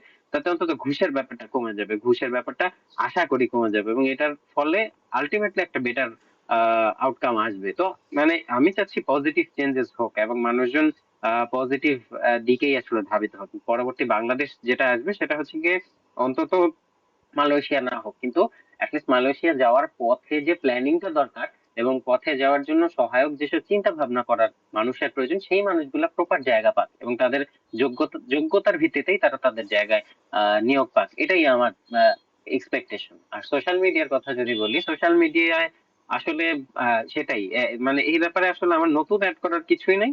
যে জিরো যেটা বললো, আমি এটার সাথে সম্পূর্ণরূপে একমত যে আসলে এটা নাইনটিস এর কোনো রাজনীতি না, এটা নাইনটিস এর নির্বাচন না, যে আমি যেটা বলবো এটাই সঠিক। এখন আসলে সোশ্যাল মিডিয়া সবার হাতে থাকার কারণে, এই মোবাইলটা সবার কাছে থাকার কারণে, ইন্টারনেট সেবা সবার কাছে পৌঁছে যাওয়ার কারণে আমাদের কাছে আসলে সবার ন্যারেটিভটা মোটামুটি ক্লিয়ার যে কে কিরকম চিন্তা করছে। আমরা কি আসলে সেটার সাথে আমার চিন্তা ভাবনাটার সাথে অ্যালাইন করে কিনা, আমি কি দেশের আমার এলাকার নেত্রী পর্যায়ের নেতৃস্থানীয় ব্যক্তি হিসেবে আমি কি এই মানুষটাকে দেখতে চাই কিনা। এরকম একটা এই ধরনের মানুষ আসলে প্রয়োজন, মানে এই এই এরকম চিন্তা ভাবনা প্রয়োজন। এবং এইটার কারণে আসলে আসলে মানে যেমন আমরা যদি জুলাই আপরাইজিং এর কথা বলি, জুলাই আপরাইজিং এ কিন্তু এটা সত্য কথা যে ইন্টারনেট অফ করে দেওয়া হয়েছিল, কিন্তু তাতে কি ন্যারেটিভ বন্ধ হয়ে গেছে না। ন্যারেটিভ তখন হচ্ছে গিয়ে লেলিহান শিক্ষার মতন ছড়ায় গেছে এবং তখন দেখা গেল যে মানুষজনের মধ্যে যে স্পৃহা আগে ছিল তার চেয়ে দ্বিগুণ স্পৃহা হয়ে গেল, যে আমাদেরকে দমানোর চেষ্টা করা হচ্ছে। এটা তো কমপ্লিটলি মানে প্রুফ যে আমাদেরকে দমানোর চেষ্টা করতেছে। সো আলটিমেটলি এটাই ব্যাকফায়ার করে এবং হচ্ছে খুবই সিলি সিলি রিজন দেখানো হয়েছে, একটা বক্স দেখায় বলা হয়েছে এটাই হচ্ছে গিয়ে এটার মধ্যে পুরা বাংলাদেশের ইন্টারনেট এটা আগুন পুড়ে গেছে, এই জন্য হচ্ছে গিয়ে এখন ইন্টারনেট অফ করে দিলাম। ইন্টারনেট বন্ধ হয়নি, ইন্টারনেট বন্ধ করা হয়নি, ইন্টারনেট বন্ধ হয়ে গেছে। এ ধরনের স্টুপিড স্টুপিড কিছু ন্যারেটিভ তৈরি করার চেষ্টা করলো এবং এটা আলটিমেটলি মানুষের কাছে খুব মানুষ এটা বুঝতে পারছে যে এটা হচ্ছে কমপ্লিটলি ফ্রড এবং আলটিমেটলি মানুষজন এটার এগেইনস্টে চলে গেছে। তো এটাই আর কি, যে এখন যদি আমি চিন্তা করি যে মানুষজন আমি যা বলবো সেটাই সত্য হিসেবে ধরে নেবে, তা না। আগে মানে ইভেন জুলাই প্রাইজিং এর আগেও যদি আমরা চিন্তা করি মিডিয়ার অবস্থা কেমন ছিল, মিডিয়া সম্পূর্ণরূপে বায়াসড হইতো, এবং বায়াস না হইলে, যদি বায়াস না হয়, যদি কোনো একটা ন্যারেটিভ বিল্ড করছে সাথে সাথে গুমের আওতায় চলে যেত, গ্রেপ্তারের আওতায় চলে যেত। তারপরে মানে তখন আসলে সবচেয়ে বড় ব্যাপার ছিল যে আমাদের যে আইন ব্যবস্থা সেটাই ছিল আসলে গুন্ডাদের মতন অবস্থা, যে হচ্ছে মাফিয়া একটা রাজ্য ছিল।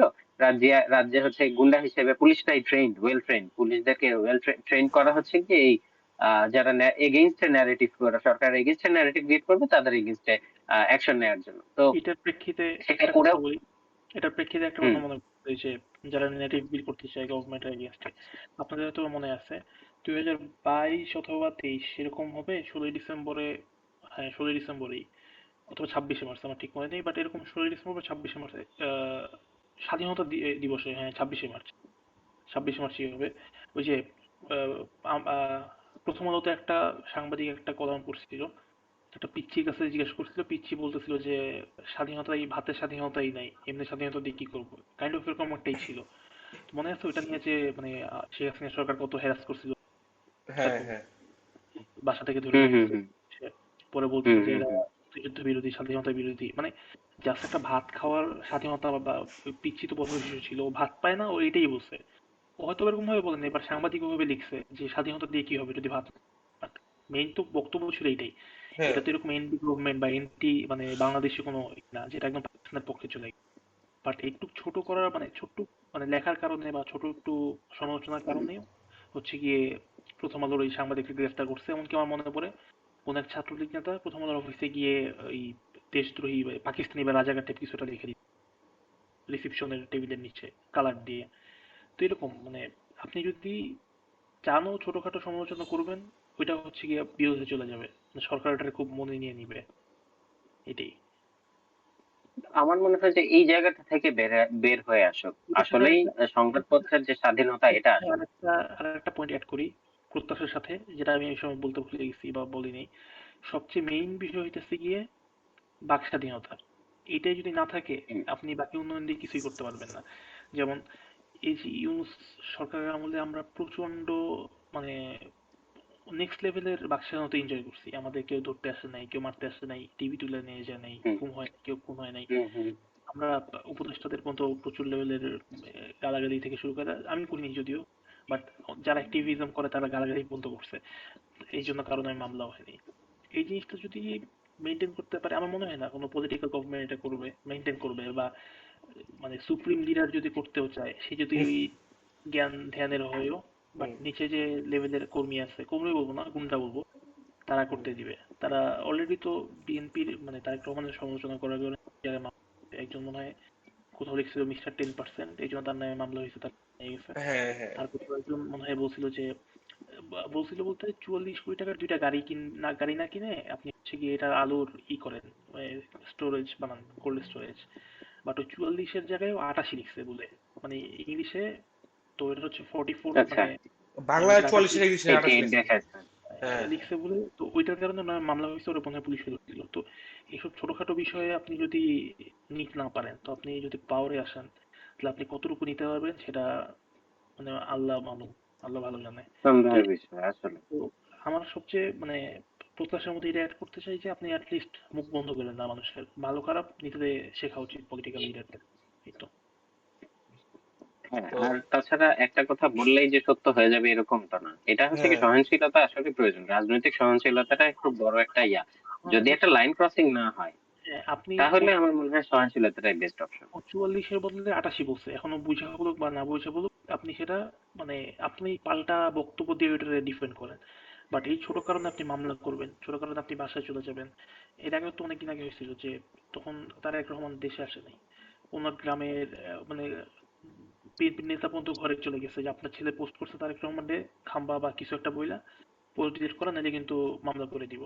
ওই ছেলের বাবা এসে পরে গেটের সামনে এসে রাত্রেবেলা, এটা ছিল ভিডিও সোশ্যাল মিডিয়াতেই। তো এরকম সহনশীল যদি না হন, আপনি যদি ছোট ছোট কারণে যদি আপনি চেতে যান, তাহলে আপনার পলিটিক্সটা আস্তে আস্তে আপনি মানে গণতন্ত্র তো মুখে বলতেছেন যে আমি গণতান্ত্রিক রাজ চাই, বাট আপনি না, আস্তে মূল আস্তে শেখ কথা হলো যে এখন এই অবস্থা পাওয়ার পাইলে কি করবে কি অবস্থা এটা।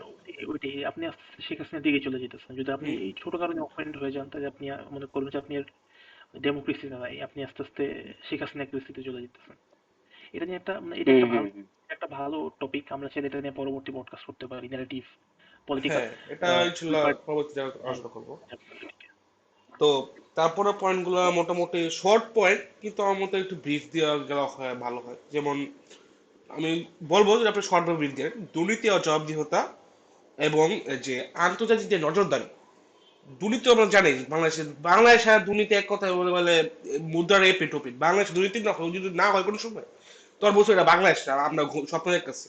কারণ দুর্নীতি বাংলাদেশের এক কথা বলতে পারে রন্ধে রন্ধে মিশে গেছে। আপনি মনে করেন আমার লেটেস্ট একটা কথা খুব ভালো লাগছে যে সানা মুক্তি আই গেস বলছিল যে পডকাস্টের সময় যে মানুষ আসলে ফ্রিডম চায় না, মানুষ চায় যে সেম টাইপের দুর্নীতি করতে হবে শাস্তি ছাড়া। কথা হলো ওই সেম ফ্রিডম না, অশাস্তি না, আমার দরকার আছে ওই যে দুর্নীতি করছে আমি সেম কাজটাও করবো কিন্তু আমার পানিশমেন্ট রাখবো না। মানুষ চায় এইটা আসলে বাঙালি করতে হবে। তো আর যে জব, দুর্নীতি আর যে আমার কথা শেষ করি, আর যে জব দিয়ে ব্যাপারটা বলতে গেলে যে আমাদের স্বচ্ছতা, কিন্তু জবাবদিহিতা বলতে গেলে যে হাই পজিশন যে নেতারা আছে তাদেরই জবাবদিহিতা নেই, আমি সাধারণ জনগণ সেই জবাবদিহিতা কেমন এক্সপেক্ট করবো। তো এই দুটা যে আর পরবর্তী টপিক হচ্ছে যে বর্তমানে যে আমাদের মানে জুলাই আন্দোলনের পর থেকে যে আন্তর্জাতিক নজরদারির মধ্যে আছি, ফিউচারে আরো বাড়বে আই গেস, আমার মতে আরো বাড়বে, কারণ দিন দিন যেতেছে আমার যা মনে হচ্ছে ওয়ার্ল্ড ওয়ার 3 খুবই নিকটে। নিকটে হলো আগামী 20-30 বছরের মধ্যে বড় সড় একটা ঘটতে পারে। তো সেই প্রেক্ষিতে আন্তর্জাতিক নজরদারি বলতে আমরা যে পেপার দেখতেছি, তো এই তিন টপিক মেনলি দুর্নীতি, জবাবদিহিতা আর আন্তর্জাতিক নজরদারি। তো এই টপিকগুলোতে আপনাদের মতামতটা আমি জানতে চাচ্ছি।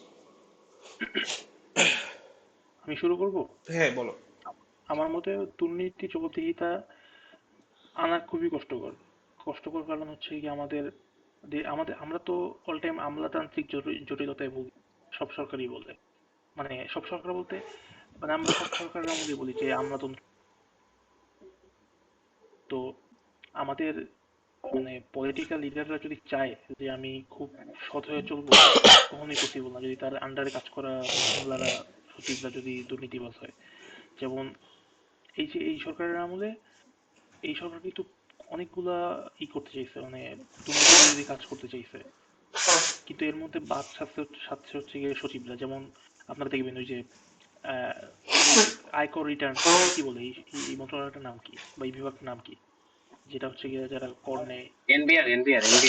হ্যাঁ, এনবিআর সংশোধন করতে চাইছে, মানে ওটারে সংস্কার করতে চাইছে, সেটা করতে পারেনি। কারণ কি এনবিআর এর কর্মকর্তা কর্মচারীরা এটার মধ্যে। এরপরে সচিবদের মধ্যে একটা সচিবালয়ের যারা সচিব আছে দুর্নীতি করলে তো আগে হয়তো কি সাসপেন্ড হইতো কয়েক মাসের জন্য বা হইতো, তাদের চাকরি বাতিল করতে চাইছে। দুর্নীতি করলে আবার তাদের হচ্ছে ডিমোশন করতে চাইছে। এর মধ্যে তারা ওই আহ, মানে সচিবালয়ের মধ্যেই করছে, আন্দোলন টান্দোলন করে এটা বাদ দিয়ে দিছে। আবার এই চট্টগ্রাম পোর্টের কথা যেটা বললেন, পোর্ট বাইরে দিছে, বাট মানে পোর্টের মধ্যে যারা আছে তারা ওটার বাধা দিছে, বিভিন্ন পলিটিক্যাল পার্টিরা দিতে চায় নাই।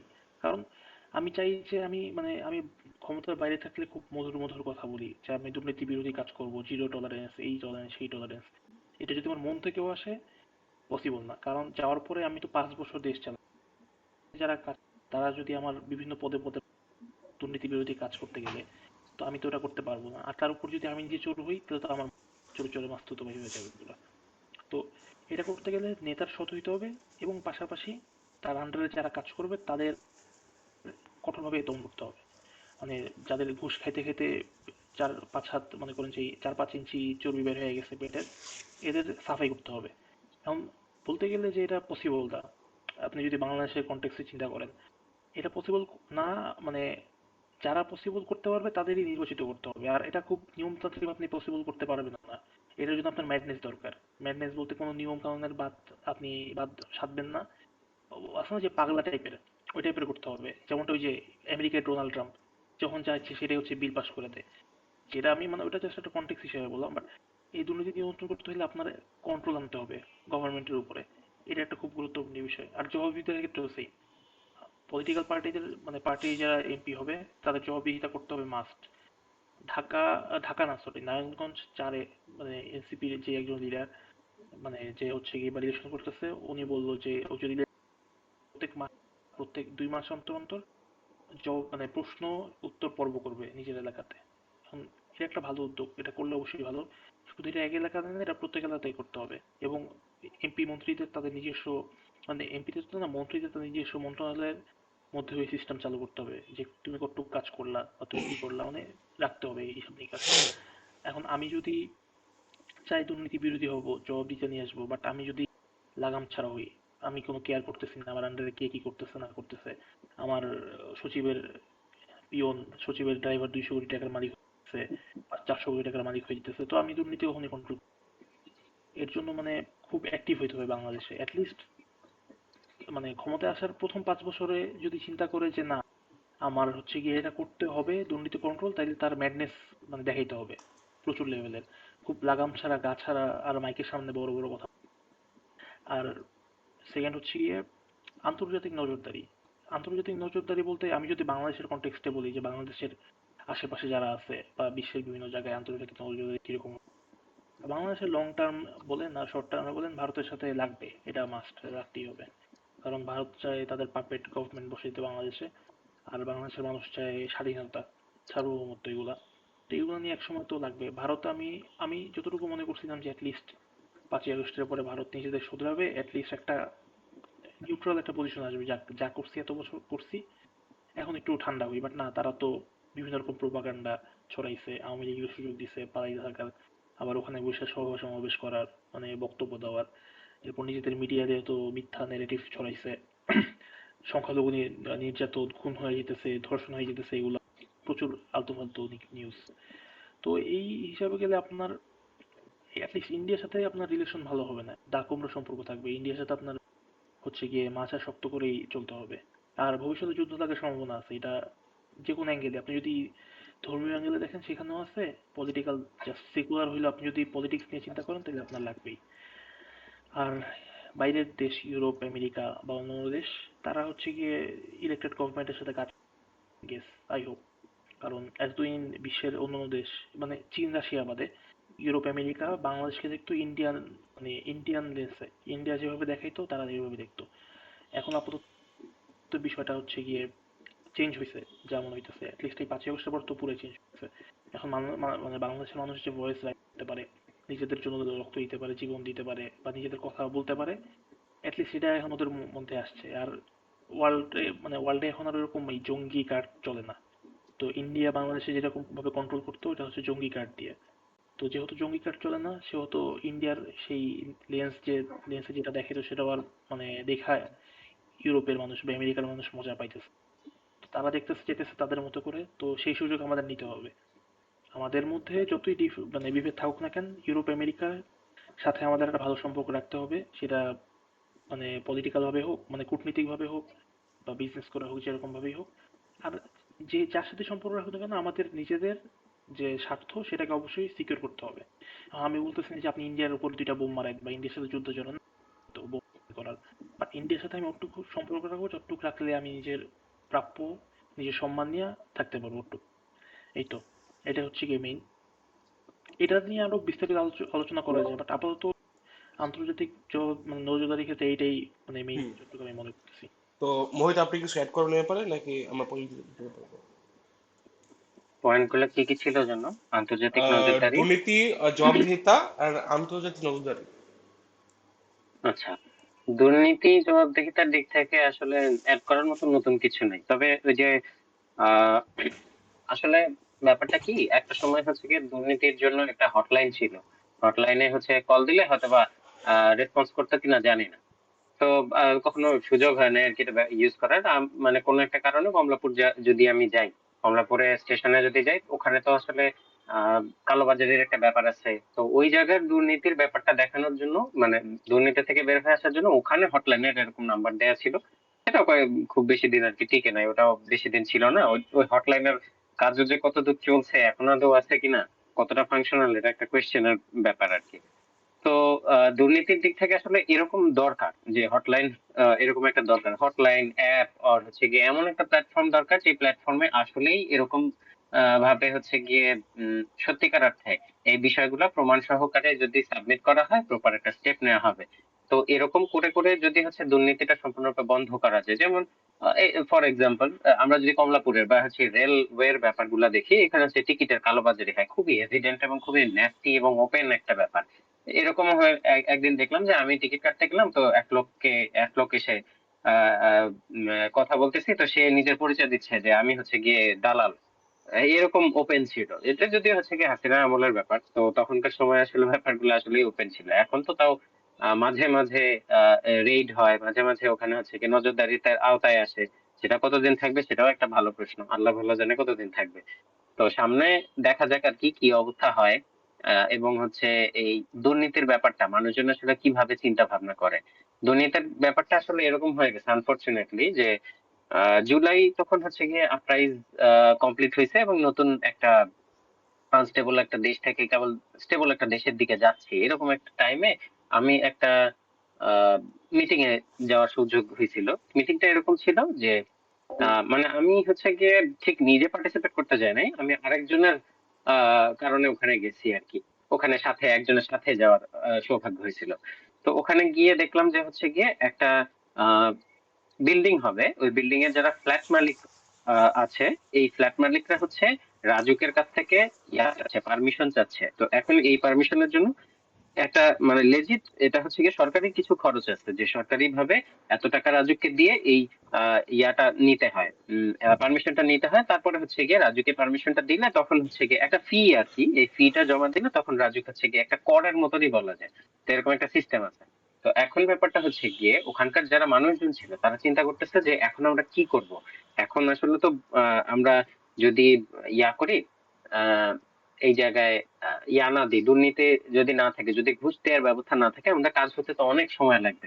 কারণ মানুষজন তো এখন তো আনস্টেবল একটা সময়, কতটুকু কাজ হবে আদৌ আগাতে কিনা এটা তো কোনো সন্দেহ নেই। যদি আমি হচ্ছে কি কাউকে টাকাটা দিতে পারি, আমি ঘুষের টাকা দিতে পারি, তাহলে আমি মোটামুটি কনফার্ম যে হচ্ছে কি হ্যাঁ একজন দায়িত্ব নিছে, এখন এখন আমার কাজটা হবে। এইটা হচ্ছে তাদের চিন্তা ভাবনা। ওখানে টিচার ছিল, ইঞ্জিনিয়ার ছিল, বড় বড় সব মানুষজন ছিল, শিক্ষিত মানুষজন ছিল। আনফরচুনেটলি এই শিক্ষিত মানুষগুলা চিন্তা করতেছে যে আমি যদি এই জায়গায় আসলে দুর্নীতি না, ওনাদের স্টেটমেন্টটাই এক্সাক্ট কোট টু কোট এরকম ছিল যে দুর্নীতি যদি না থাকে তাহলে আসলে, বা ঘুষের ব্যবস্থা যদি না থাকে তাহলে আসলে সমস্যা। ঘুষ থাকলে তাও একটা সিস্টেম থাকে, না হলে তো সিস্টেম থাকে না। তো এটা হচ্ছে গিয়ে জুলাই আপরাইজিং এর ইমিডিয়েট পরবর্তী চেঞ্জ। তখন হচ্ছে কি রাজুকের কিছু পরিবর্তন চলতেছিল, রাজুকের যারা হচ্ছে গিয়ে আহ তখনকার সময়ে বেশ কিছু কি বলবো, তখনকার সময় এই কিছু হচ্ছে ছিল, কর্মকর্তা ছিল যাদেরকে নিয়ে বিতর্ক উঠছিল। তো এই ধরনের ব্যক্তিবর্গ নিয়ে ওই রাজুকে বেশ শোরগোল তখন চলছিল। তো এই কারণে কিছু সিস্টেমের চেঞ্জ হওয়ার কথা ছিল, এবং হচ্ছে গিয়ে রাজুকের ব্যাপারগুলো হচ্ছে গিয়ে আবার নতুন করে রিনিউয়াল করা হবে, ঢেলে সাজানো হবে, চেঞ্জ করা হবে, এগুলা কথা হচ্ছিল, যদিও আলটিমেটলি খুব বেশি হয়েছে বলে আমার মনে হয় না। তো দুর্নীতির ব্যাপারটা আসলে আমাদের রন্ধ্রে রন্ধ্রে ঢুকে গেছে। তো এখন আমাদের এই অবস্থা হয়ে গেছে যে শিক্ষকরাও চায় যে আমরা দুর্নীতির ব্যাপারটা হচ্ছে গিয়ে সাথে থাকি, তাতে কি হবে আমার কাজ উদ্ধার হবে। অথচ এটা একটা স্টুপিড একটা আইডিয়া। আপনার হয়তো বা টাকা আছে, এই কারণে আপনি কাজ করতে পারতেছেন, কিন্তু ধরেন যার যোগ্যতা আছে কিন্তু টাকা নাই, ধরলাম আমার হচ্ছে গিয়ে হয়তোবা কথার কথা যে একটা বিল্ডিং বানাইতে ধরলাম যে 100 টাকা লাগে, এই 100 টাকার মধ্যে না আমার কাছে 100 টাকাই আছে। আমি অনেক কষ্টে শিষ্টে 50-60 বছর ধরে 100 টাকাই তৈরি করছি, আমার নিজের মানে সেভ করছি, যেটা দিয়ে আমি এই 50-60 বছরের আমার সেভিং দিয়ে এই বিল্ডিংটা তৈরি করবো, এবং এই বিল্ডিংটা থেকে আমার হচ্ছে গিয়ে মোটামুটি একটা কনফার্ম একটা বসবাস থাকবে, বা নিরাপত্তা, মাথার উপরে ছাদ, এরকম একটা ব্যবস্থা থাকবে। এখন যদি এই জায়গায় যার আমার কাছে এক্সট্রা টাকা নাই জন্য আমি বিল্ডিং করতে পারতেছি না, এটা তো একটা কি বলবো স্বাধীনতার উপর হস্তক্ষেপ। তা আমার আমার 110 টাকা কেন লাগবে? আমার 100 টাকা লাগার কথা 100 টাকাই লাগবে। এক্স্যাক্ট এটাই হোক, এটা মানে যেটা নিয়ম সেটাই হোক। রাজুকের কর্মকর্তারা দুর্নীতি না করুক, এই জায়গায় আমার বেশি টাকা না লাগুক, যা খরচ লাগে সেই খরচটাই হোক। সরকার কর্তৃক হচ্ছে গিয়ে যে করটা নেয়ার কথা, রাজুকের যেই পরিমাণ হচ্ছে গিয়ে খরচ নেয়ার কথা ছিল এই পারমিশনের জন্য, যেই ফিটা আছে সেই ফিটা নিক, সমস্যা নাই। সরকারি ভাবে যে নিয়মটা আইনটা আছে সেটা হোক।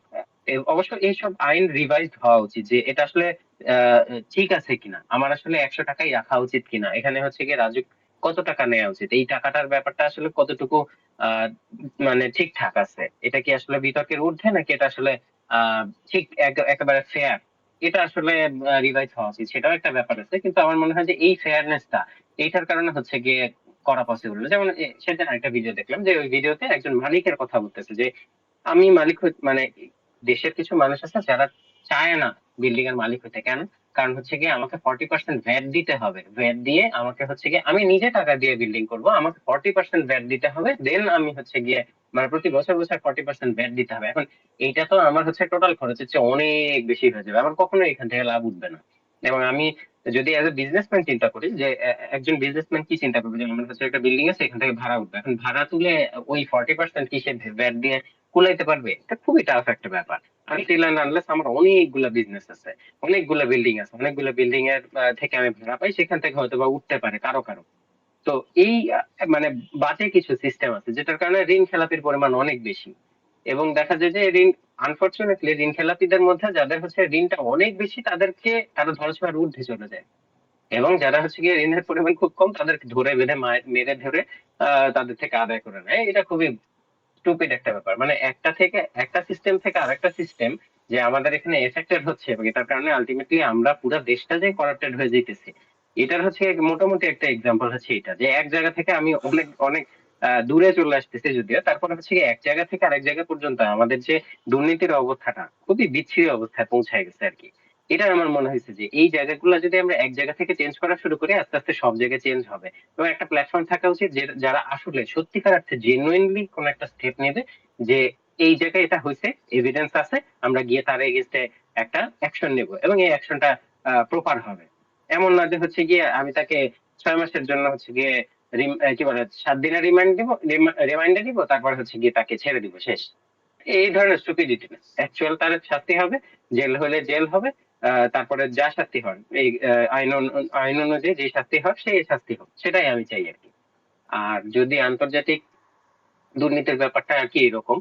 আর আন্তর্জাতিক এটা আসলে লম্বা আলোচনা, দুর্নীতির ব্যাপারটা এতটুকুই মোটামুটি শর্টে বলা যায়। আর যদি আন্তর্জাতিক কূটনৈতিক সম্পর্কের কথা বলি, এটা আসলে এভিডেন্স যে হচ্ছে গিয়ে আমরা স্বাধীনতার আগে থেকেও, স্বাধীনতার সময়ও দেখা গেছে যে ভারতের স্বাধীনতার আগে, স্বাধীনতার পরে, স্বাধীনতার সময়, এই পুরাটা টাইমে ভারতের যে ইয়াগুলা ছিল, ন্যারেটিভ গুলা ছিল, সবসময় বিতর্কের আহ, শুরু করে। এবং দেখা গেছে যে এখনো পর্যন্ত নরেন্দ্র মোদীর বিভিন্ন ধরনের পোস্টে দেখা যায় যে আমাদের স্বাধীনতা দিবসে তাই সে বলে হচ্ছে গিয়ে ভারতীয় যেসব সোলজার তাদেরকে হচ্ছে গিয়ে সে সম্মান জানায়, অথচ বাংলাদেশকে সে কোনো ক্রেডিটই দিচ্ছে না। এমন ভাবে স্টুপিড একটা ন্যারেশন সে বিল্ড আপ করতেছে, এবং এমন ভাবে স্টুপিড একটা ন্যারেশন সে হচ্ছে গিয়ে তুলে ধরতেছে যে বাংলাদেশ কিছুই করে নাই, আমরা গিয়ে হচ্ছে গিয়ে ওদের জিতাই দিয়ে ওদের দেশটা ওকে বুঝাই দিয়ে আসছি।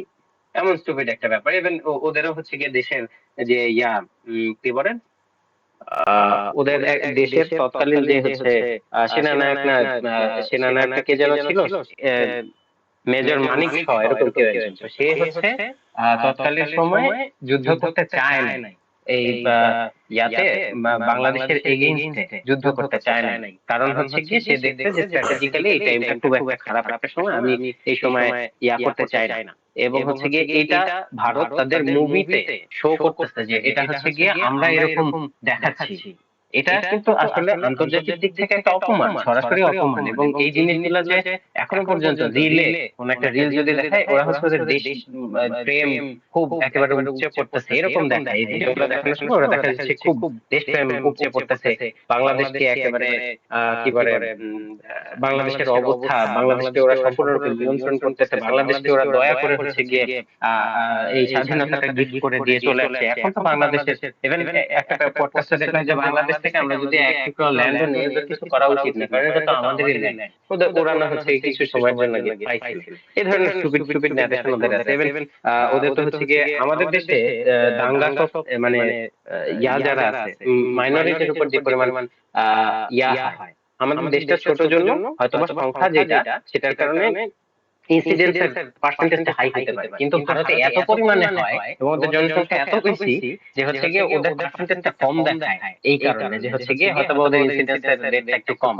কিন্তু যাদের উপর হয় সেই সংখ্যাটা আসলে আমাদের দেশে যেই পরিমাণ মানুষের উপরে হয় তার চেয়ে অনেক বেশি।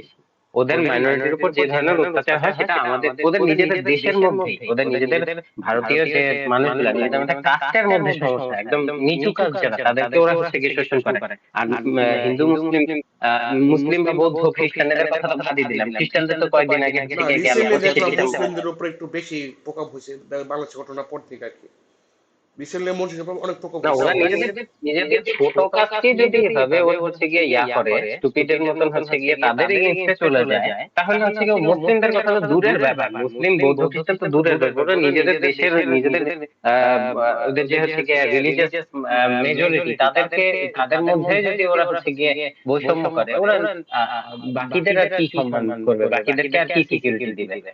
এটা আসলে একেবারে হাস্যকর। তো যাই হোক, ভারতের ব্যাপারটা ভারত সবসময় এই ধরনের স্টেটমেন্ট দিয়ে আসে, ভারত কখনোই আমাদের জন্য খুব পজিটিভ কিছু দেয় না। এবার ক্রিকেটের ব্যাপারটা, এই যে কয়েকদিন আগে আমরা দেখলাম যে গিয়ে ক্রিকেটে মোস্তাফিজকে অপমান করা হলো এবং গিয়ে ওরা সিকিউরিটি কনসার্ন দেখাচ্ছে, মোস্তাফিজকে বাইর করে দিল। তারপরে এখন গিয়ে আস্তে আস্তে দেখা গেছে যে ভারতের এই যে আইসিসি এর মাধ্যমে যে বাণিজ্যটা, এই যে একপাক্ষিক একটা ব্যাপার, এই জিনিসটা আস্তে আস্তে ধসে পড়তেছে। ওদের ওখানে গিয়ে পরে নিপা ভাইরাসের মেবি গিয়ে প্রাদুর্ভাব দেখা গেল এবং আলটিমেটলি সবগুলা বড় বড় দেশ, ইংল্যান্ড, তারপর অস্ট্রেলিয়া, এরাও ডিনাই করতেছে। তারপর পাকিস্তান বলতেছে যে আমি ভারতের সাথে খেলবো না, তুমি কি করবা করো। এখন এই অবস্থায় ওদের যে এক কেন্দ্রিক যে শক্তি ক্ষমতা, এটা কিন্তু আস্তে আস্তে ভেঙে পড়তেছে এবং ওরা যে গিয়ে এই জায়গায় ক্ষমতার অপব্যবহার করতেছে, এটা খুবই ক্লিয়ার। ওরা যে ডমিনেট করার চেষ্টা করছে, এটা খুবই ক্লিয়ার। ওদের সাথে, ওদের আশেপাশে কোনো দেশের সম্পর্ক ভালো না, শ্রীলঙ্কার সাথে সম্পর্ক ভালো না। তারপরে ওদের ইভেন নিজের সেভেন সিস্টারের সাথে ওদের দেশের যে সেভেন সিস্টার অংশটা, এই অংশের মানুষদেরকে ওরা ছোট করে চিন্তা করে এবং এদেরকে আলাদা করে রাখে, এদেরকে গিয়ে কি বলে আর্মি দিয়ে শাসন করে কোন রকমের নিয়ন্ত্রণ করার চেষ্টা করে। আর ওরা আমাদের ভালো চাবে, এটা তো হইতেই পারে না। ওদের নিজেদের প্রতিবেশী এবং নিজেদের দেশের মানুষের প্রতি গিয়ে ওদের আস্থা নাই, তাহলে ওরা আমাদের সাথে কি সম্পর্ক ভালো রাখবে? ভারতের যে ব্যাপারটা আছে, ভারতের শক্তিটা শুধুমাত্র ওদের জনসংখ্যা বেশি, এটা ছাড়া ভারতের শক্তি খুব কম। এবং তবে এই জিনিসটা সত্য যে ওদের কর্মদক্ষতা যে খারাপ তা না, ওদের কর্মদক্ষতা ভালো। এবং দেখা গেছে যে ওরা নিজেদেরকে অনেক হেল্প করার চেষ্টা করে। ভারতীয় কমিউনিটি যেটা, এরা কিন্তু খুব হেল্পফুল কমিউনিটি হয়, ওরা নিজেদেরকে একজন আরেকজনকে হেল্প করে, কমিউনিটিতে ওয়েলকাম করে। ধরুন আমি আমেরিকা যেতে চাই, আমি একজন ভারতীয় এবং আমি গিয়ে ভারতীয় কমিউনিটি থেকে হেল্প চাইছি, তো দেখা যায় যে হেল্প করা মানুষজনের সংখ্যাও খুব নিতান্ত কম। তো এই জায়গা দিয়ে আবার ভারতের কিছু পজিটিভ ব্যাপার আছে। তো ভারতের সাথে সম্পর্ক যেটা হওয়া উচিত নিতান্তই বাণিজ্যিক এবং কূটনৈতিক, যেখানে আমার গিয়ে সার্বভৌমত্বের কোনো ধরনের প্রশ্নের সম্মুখীন হবে না এবং যেখানে আমার স্বাধীনতার কোনো প্রশ্নের সম্মুখীন হবে না, এবং আমি লাভবান হব অন্তত 50-50%, এর চেয়ে কম না। নট 49%, নট 38%, নট 20%, লাভ হবে 50-50%। এই জায়গায় কোন একটা ইকুয়েশনটা এরকম একটা ব্যালেন্স থাকা উচিত। একপাক্ষিক ভাবে কেউ অনেক বেশি উপকার পাবে এরকম কোন দেশের সাথে হওয়া উচিত, সেটা ভারত হোক, চীন হোক, আমেরিকা হোক। যেমন এই আমেরিকার ব্যাপারটাই, আমেরিকাতে গিয়ে কি করতেছে, আমেরিকা চেষ্টা করতেছে যে ইউরোপকেও গিয়ে ডমিনেট করার চেষ্টা করতেছে। পরবর্তীতে ইউরোপ তো আসলে ছাড় দেয় না। এখন ভবিষ্যতে কি হবে, ন্যাটো আসলে এই ইয়ার কারণে গ্রিনল্যান্ডের পক্ষে দাঁড়াবে কিনা, গ্রিনল্যান্ডটা কি আসলে ডিফেন্ড করতে পারবে কিনা, এটা একটা বড় প্রশ্ন। দেখা যাক।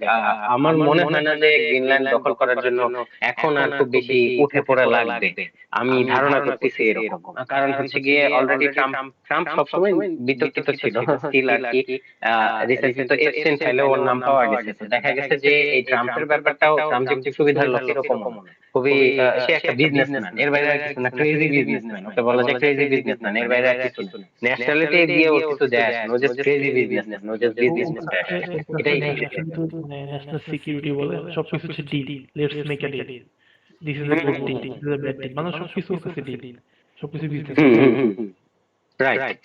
ইভেন আমাদের সব ধরনের সুপার পাওয়ার যারা আছে তাদের সাথে সম্পর্ক ভালো রাখা উচিত। কেন? কারণ কি আমাদের চায়নার সাথে সম্পর্ক ভালো ভালো রাখা উচিত, কারণ ওদের যে টেকনোলজিক্যাল অ্যাডভান্সমেন্ট, সেই জায়গা থেকে আমাদের যেন গিয়ে কোনো সুবিধা হয়। যেমন ওদের টেকনোলজির দিক থেকে ধরলাম যে ওদের ভার্সিটিতে খুব ভালো গিয়ে ওয়েপন সিস্টেমটা খুব ভালো একটা প্রোগ্রামিং শেখায় ওখানে, বা ওয়েপন সিস্টেম ওখানে ড্রোনটা খুব ভালো মতো তৈরি করা শেখায়, বা ড্রোন সিস্টেমটা কমপ্লিটলি ওদের খুব ভালো একটা নলেজ আছে, গ্রিপ আছে। আমাদের উচিত ওদের ভার্সিটিতে স্টুডেন্টদেরকে পাঠানো এবং তাদেরকে আবার নিয়ে আসা, অবশ্যই সম্মানের সাথে তাদের যতটুকু আসলে পারিশ্রমিক থাকা উচিত, তাদের হচ্ছে গিয়ে পরিবারকে যতটুকু সাপোর্ট দেওয়া উচিত, সেই সাপোর্টটুকু দিয়েই তাদেরকে হচ্ছে ওখান থেকে নিয়ে আসা উচিত, যাতে তারা দেশের জন্য কিছু করতে পারে এবং দেশের তারা দেশে ফিরে আসবে, এটা হচ্ছে আইনি ভাবে কড়াকড়ি ভাবে এনশিওর করা যে হচ্ছে গিয়ে তারা দেশে ফিরে আসবে। অথবা আরেকটা জিনিস করা যেতে পারে, যেটা আমার কাছে বেস্ট অপশন মনে হয়, যে বিদেশ থেকে হচ্ছে গিয়ে এই যারা আসবে তাদেরকে হচ্ছে গিয়ে করা, তাদেরকে হায়ার করে আমাদের দেশে তাদের তাদের যা প্রাপ্য সম্মানী, তাদের সম্মানী দিয়েই আমাদের দেশে রাখা, রিসার্চে ডেভেলপমেন্ট করা। তাতে আলটিমেটলি হচ্ছে গিয়ে মানে কূটনৈতিক সম্পর্ক হওয়া উচিত এইরকম, যে আমরা হচ্ছে গিয়ে নিজেরাও লাভবান হবো এবং তাদেরকেও আমরা কিছু সুযোগ সুবিধা দেবো। হয়তো বা তাদের কিছু মানে তাদের এই যে হায়ার করতেছে, এটাতে তাদের জিডিপি বাড়তেছে, কারণ তারা ডলার পাচ্ছে। তো আলটিমেটলি হচ্ছে গিয়ে তাদেরও লাভ, আমাদেরও লাভ। তো এরকম কিছু সিস্টেম থাকা উচিত। যেমন আরেকটা ব্যাপার যে যখন কি বলে চিপের ব্যাপারটা, হ্যাঁ, চায়না যে হচ্ছে টেকনোলজিক্যাল অ্যাডভান্সমেন্ট এবং কূটনীতির দিক থেকে খুবই অসাধারণ ভাবে আগে আছে, তার একটা খুব ভালো একটা উদাহরণ দেওয়া যেতে পারে, যে যখন এই চায়না এবং জাপান ওদের উপর তো অনেক ধরনের বিধিনিষেধ দিছিল ইউএসএ, যে হচ্ছে কি আমাদের চিপ দিব না, তারপর হচ্ছে গিয়ে এই স্পেসিফিকেশনের চেয়ে ভালো বেটার চিপ ওদেরকে দিব না, যাতে ওরা টেকনোলজিক্যালি অ্যাডভান্স না হতে পারে। তো ওরা হচ্ছে গিয়ে কি করছিল, যে ওদের টেকনোলজিক্যাল ইউএসএ তে যারা টেকনোলজিক্যালি অ্যাডভান্সমেন্ট আছে, চিপ তৈরি করে এবং হচ্ছে গিয়ে এটাতে সবচেয়ে উপরে কে আছে যেন, চিপ তৈরি করাতে টপে কে যেন আছে, কোন এনভিডিয়া, কোম্পানি জানি ইউএসএ, না না এনভিডিয়া, এএমডি, এনভিডিয়া, তারপর তাইওয়ানেরও তো আরেকটা আছে, কি জানি তাইওয়ানের কোম্পানিটার নাম কি, এএমডি, আরে তাইওয়ানের একটা রাইজেন, কোম্পানি, এএমডি রাইজেন। হ্যাঁ এএমডি, এনভিডিয়া, রাইজেন। তো ওরা করতে কি, ওদের হচ্ছে চিপ যারা তৈরি করে, এরা যারা অবসরপ্রাপ্ত তাদেরকে হচ্ছে হায়ার করছে, হায়ার করে গোপনে দেশে এনে তাদের যা যত ধরনের সুযোগ সুবিধা দেওয়া সম্ভব সম্পূর্ণরূপে সুযোগ সুবিধা দিয়ে ওরা হচ্ছে গিয়ে ওদের যে চিপটা এটা আস্তে আস্তে ওন করে নিচ্ছে। আলটিমেটলি আমাদের কাছে পরবর্তীতে ডিপসিক আসছে, এন্ড সাথে সাথে এএমডি রাইজেন হচ্ছে ফল করছে ইমিডিয়েটলি, যখনই হচ্ছে গিয়ে ডিপসিক হিট করছে। ডিপসিক পরবর্তীতে খুব যে লাভ করতে পারছে এরকম না, কিন্তু ওদের এআই অ্যাডভান্সমেন্ট এখন অন্য লেভেলে চলে গেছে। এখন আর ইউএস ওদেরকে আর আটকাতে পারবে না। এখন মানে এটা হচ্ছে যে কূটনৈতিক ব্যাপার, যে তুমি আমাকে আটকাবা কিভাবে, চিপ দিয়ে? ঠিক আছে, আমি তোমার দেশ থেকে মানুষজনকে হায়ার করে নিয়ে আসবো যারা চিপের বিষয়ে এক্সপার্ট। তো আমার মনে হয় যে এইভাবে আমার হচ্ছে অ্যাডভান্সমেন্ট হওয়া উচিত, যে কূটনৈতিক সম্পর্ক এরকম হওয়া উচিত যাতে হচ্ছে দুই পাশেই লাভবান হয়। এবং যেটা হচ্ছে আমরা বিগত আমরা দেখছি যে হচ্ছে ট্যাক্স বা ঠিক সব সুযোগ সুবিধা দিয়ে আমরা দেউলিয়া হয়ে যাইতেছি। তো এরকম সুযোগ সুবিধা মানে এরকম পরিস্থিতি যেন না আসে। ভারতের প্রতি হচ্ছে গিয়ে নত যেন হওয়া, এই ব্যাপারটা আসলে আর কোনো ভ্যালিডিটি নাই। বাংলাদেশ যে ক্রিকেটের দিক থেকে স্ট্যান্ড নিচ্ছে, এটা অনেক বড়, আমি I am proud of it. যদি বাংলাদেশ খেলতে পারলে যে খুব ভালো খেলতে পারতো, এটা আমি আমার মনে হয় না। দেখা যেত যে খুবই খারাপ খেলে বা খুবই এভারেজ মানে কোন একটা টিমের সাথে বাংলাদেশ হেরে যেতে পারে। এখন বাংলাদেশের সাথে বাংলাদেশ এমনিও খেলতে মানে হারবে, অমনিও হারবে, তার চেয়ে অন্তত হচ্ছে সম্মানজনক ভাবে ওয়ার্কআউট তো করছে। এই জিনিসটা আমি প্রাউড, এটাই আমার মনে হয় যে এটা হচ্ছে গিয়ে অন্তত কূটনৈতিক দিক থেকে এরকম সম্পর্ক থাকা উচিত। হুম, বেশ গুরুত্বপূর্ণ আলোচনা। হুম। তো তাহলে আজকে কি আপনাদের শেষ করতে পারেন নাকি আর কিছু বলার কেউ ইচ্ছা আছে বা কিছু? আজকে নাকি আজকে এই পর্যন্ত থাকবে নাকি? লাস্ট একটা এন্ডিং দিতে পারি, জাস্ট মানে মানে যেহেতু ভোট নিয়ে আলোচনা বা ভোটের পরে আমাদের কি আশা, কিরকম আকাঙ্ক্ষা সেগুলো নিয়ে। তো মেইনলি বলতে গেলে এই ভোটটা হচ্ছে গিয়ে বাংলাদেশ মানে বাংলাদেশি পক্ষ বা বাংলাদেশ পন্থী শক্তির সাথে মানে দুই পার্টির কথা বলতেছি না আমি, মানে ওভারঅল কথা ইন বলতেছি। General, in Bangladesh general. পন্থী শক্তি ইন জেনারেল, বাংলাদেশ পন্থী শক্তির সাথে বাংলাদেশের বিপক্ষে শক্তির ভোট, যারা ইন্ডিয়া পন্থী, যারা ফ্যাসিবাদী এদের, মানে যেহেতু আমেরিকা মানে আমেরিকা বলতেছি, আওয়ামী লীগ ইলেকশন করতেছে না, বাট ওদের তো একটা ইনফ্লুয়েন্স বড় আছে, শক্তি আছে, অবশ্যই ইনফ্লুয়েন্স আছে। ইনফ্লুয়েন্স আছে ইন্ডিয়ার মাধ্যমে। তো এই ভোটটা হচ্ছে সেটাই, যে এক পাশে বাংলাদেশ পন্থী থাকবে আর এক পাশে বাংলাদেশের বিপক্ষ শক্তি থাকবে, যারা চাবে বাংলাদেশের মধ্যে সব রকম ভাবে মানে অঘটন ঘটাইতে, কনফ্লিক্ট হোক, মারামারি হোক, যে কোনো কিছুই হোক চেষ্টা করবে। তো আমি আশা করব বা আমাদের এই ছোট্ট পডকাস্টের মাধ্যমে মানে আশা রাখতেই পারি আমরা যে অ্যাটলিস্ট পলিটিক্যাল পার্টি যারা ভোটে করতেছে, জাতীয় পার্টি বাদে, জাতীয় পার্টি নিয়ে আমার কোনো আশা নেই, ওরা বাদে, তো এই বিএনপি, জামাত, এনসিপি বা আরো যারা আছে এরা হচ্ছে কি ম্যাচুরিটি দেখাবে আশা করি, যে হারুক বা জিতুক, মানে যেই হার হারুক, জিত যেই তো জিতুক, থাকবেই, যে হারুক যে দিন জিতুক শেষে ঠান্ডা মাথায় এটাকে স্বীকার করা, হ্যাঁ হ্যাঁ, আমি হারতে পারি না বা আমি জিততেই হবে, আমি জিততে পারতাম, এটা না করে বা আমি কেমনে হারলাম, ওরা জিতে গেল কেমনে, কালকে থেকে লাগা, এগুলো না করে অ্যাটলিস্ট ম্যাচুরিটি নিয়ে কাজ করা উচিত।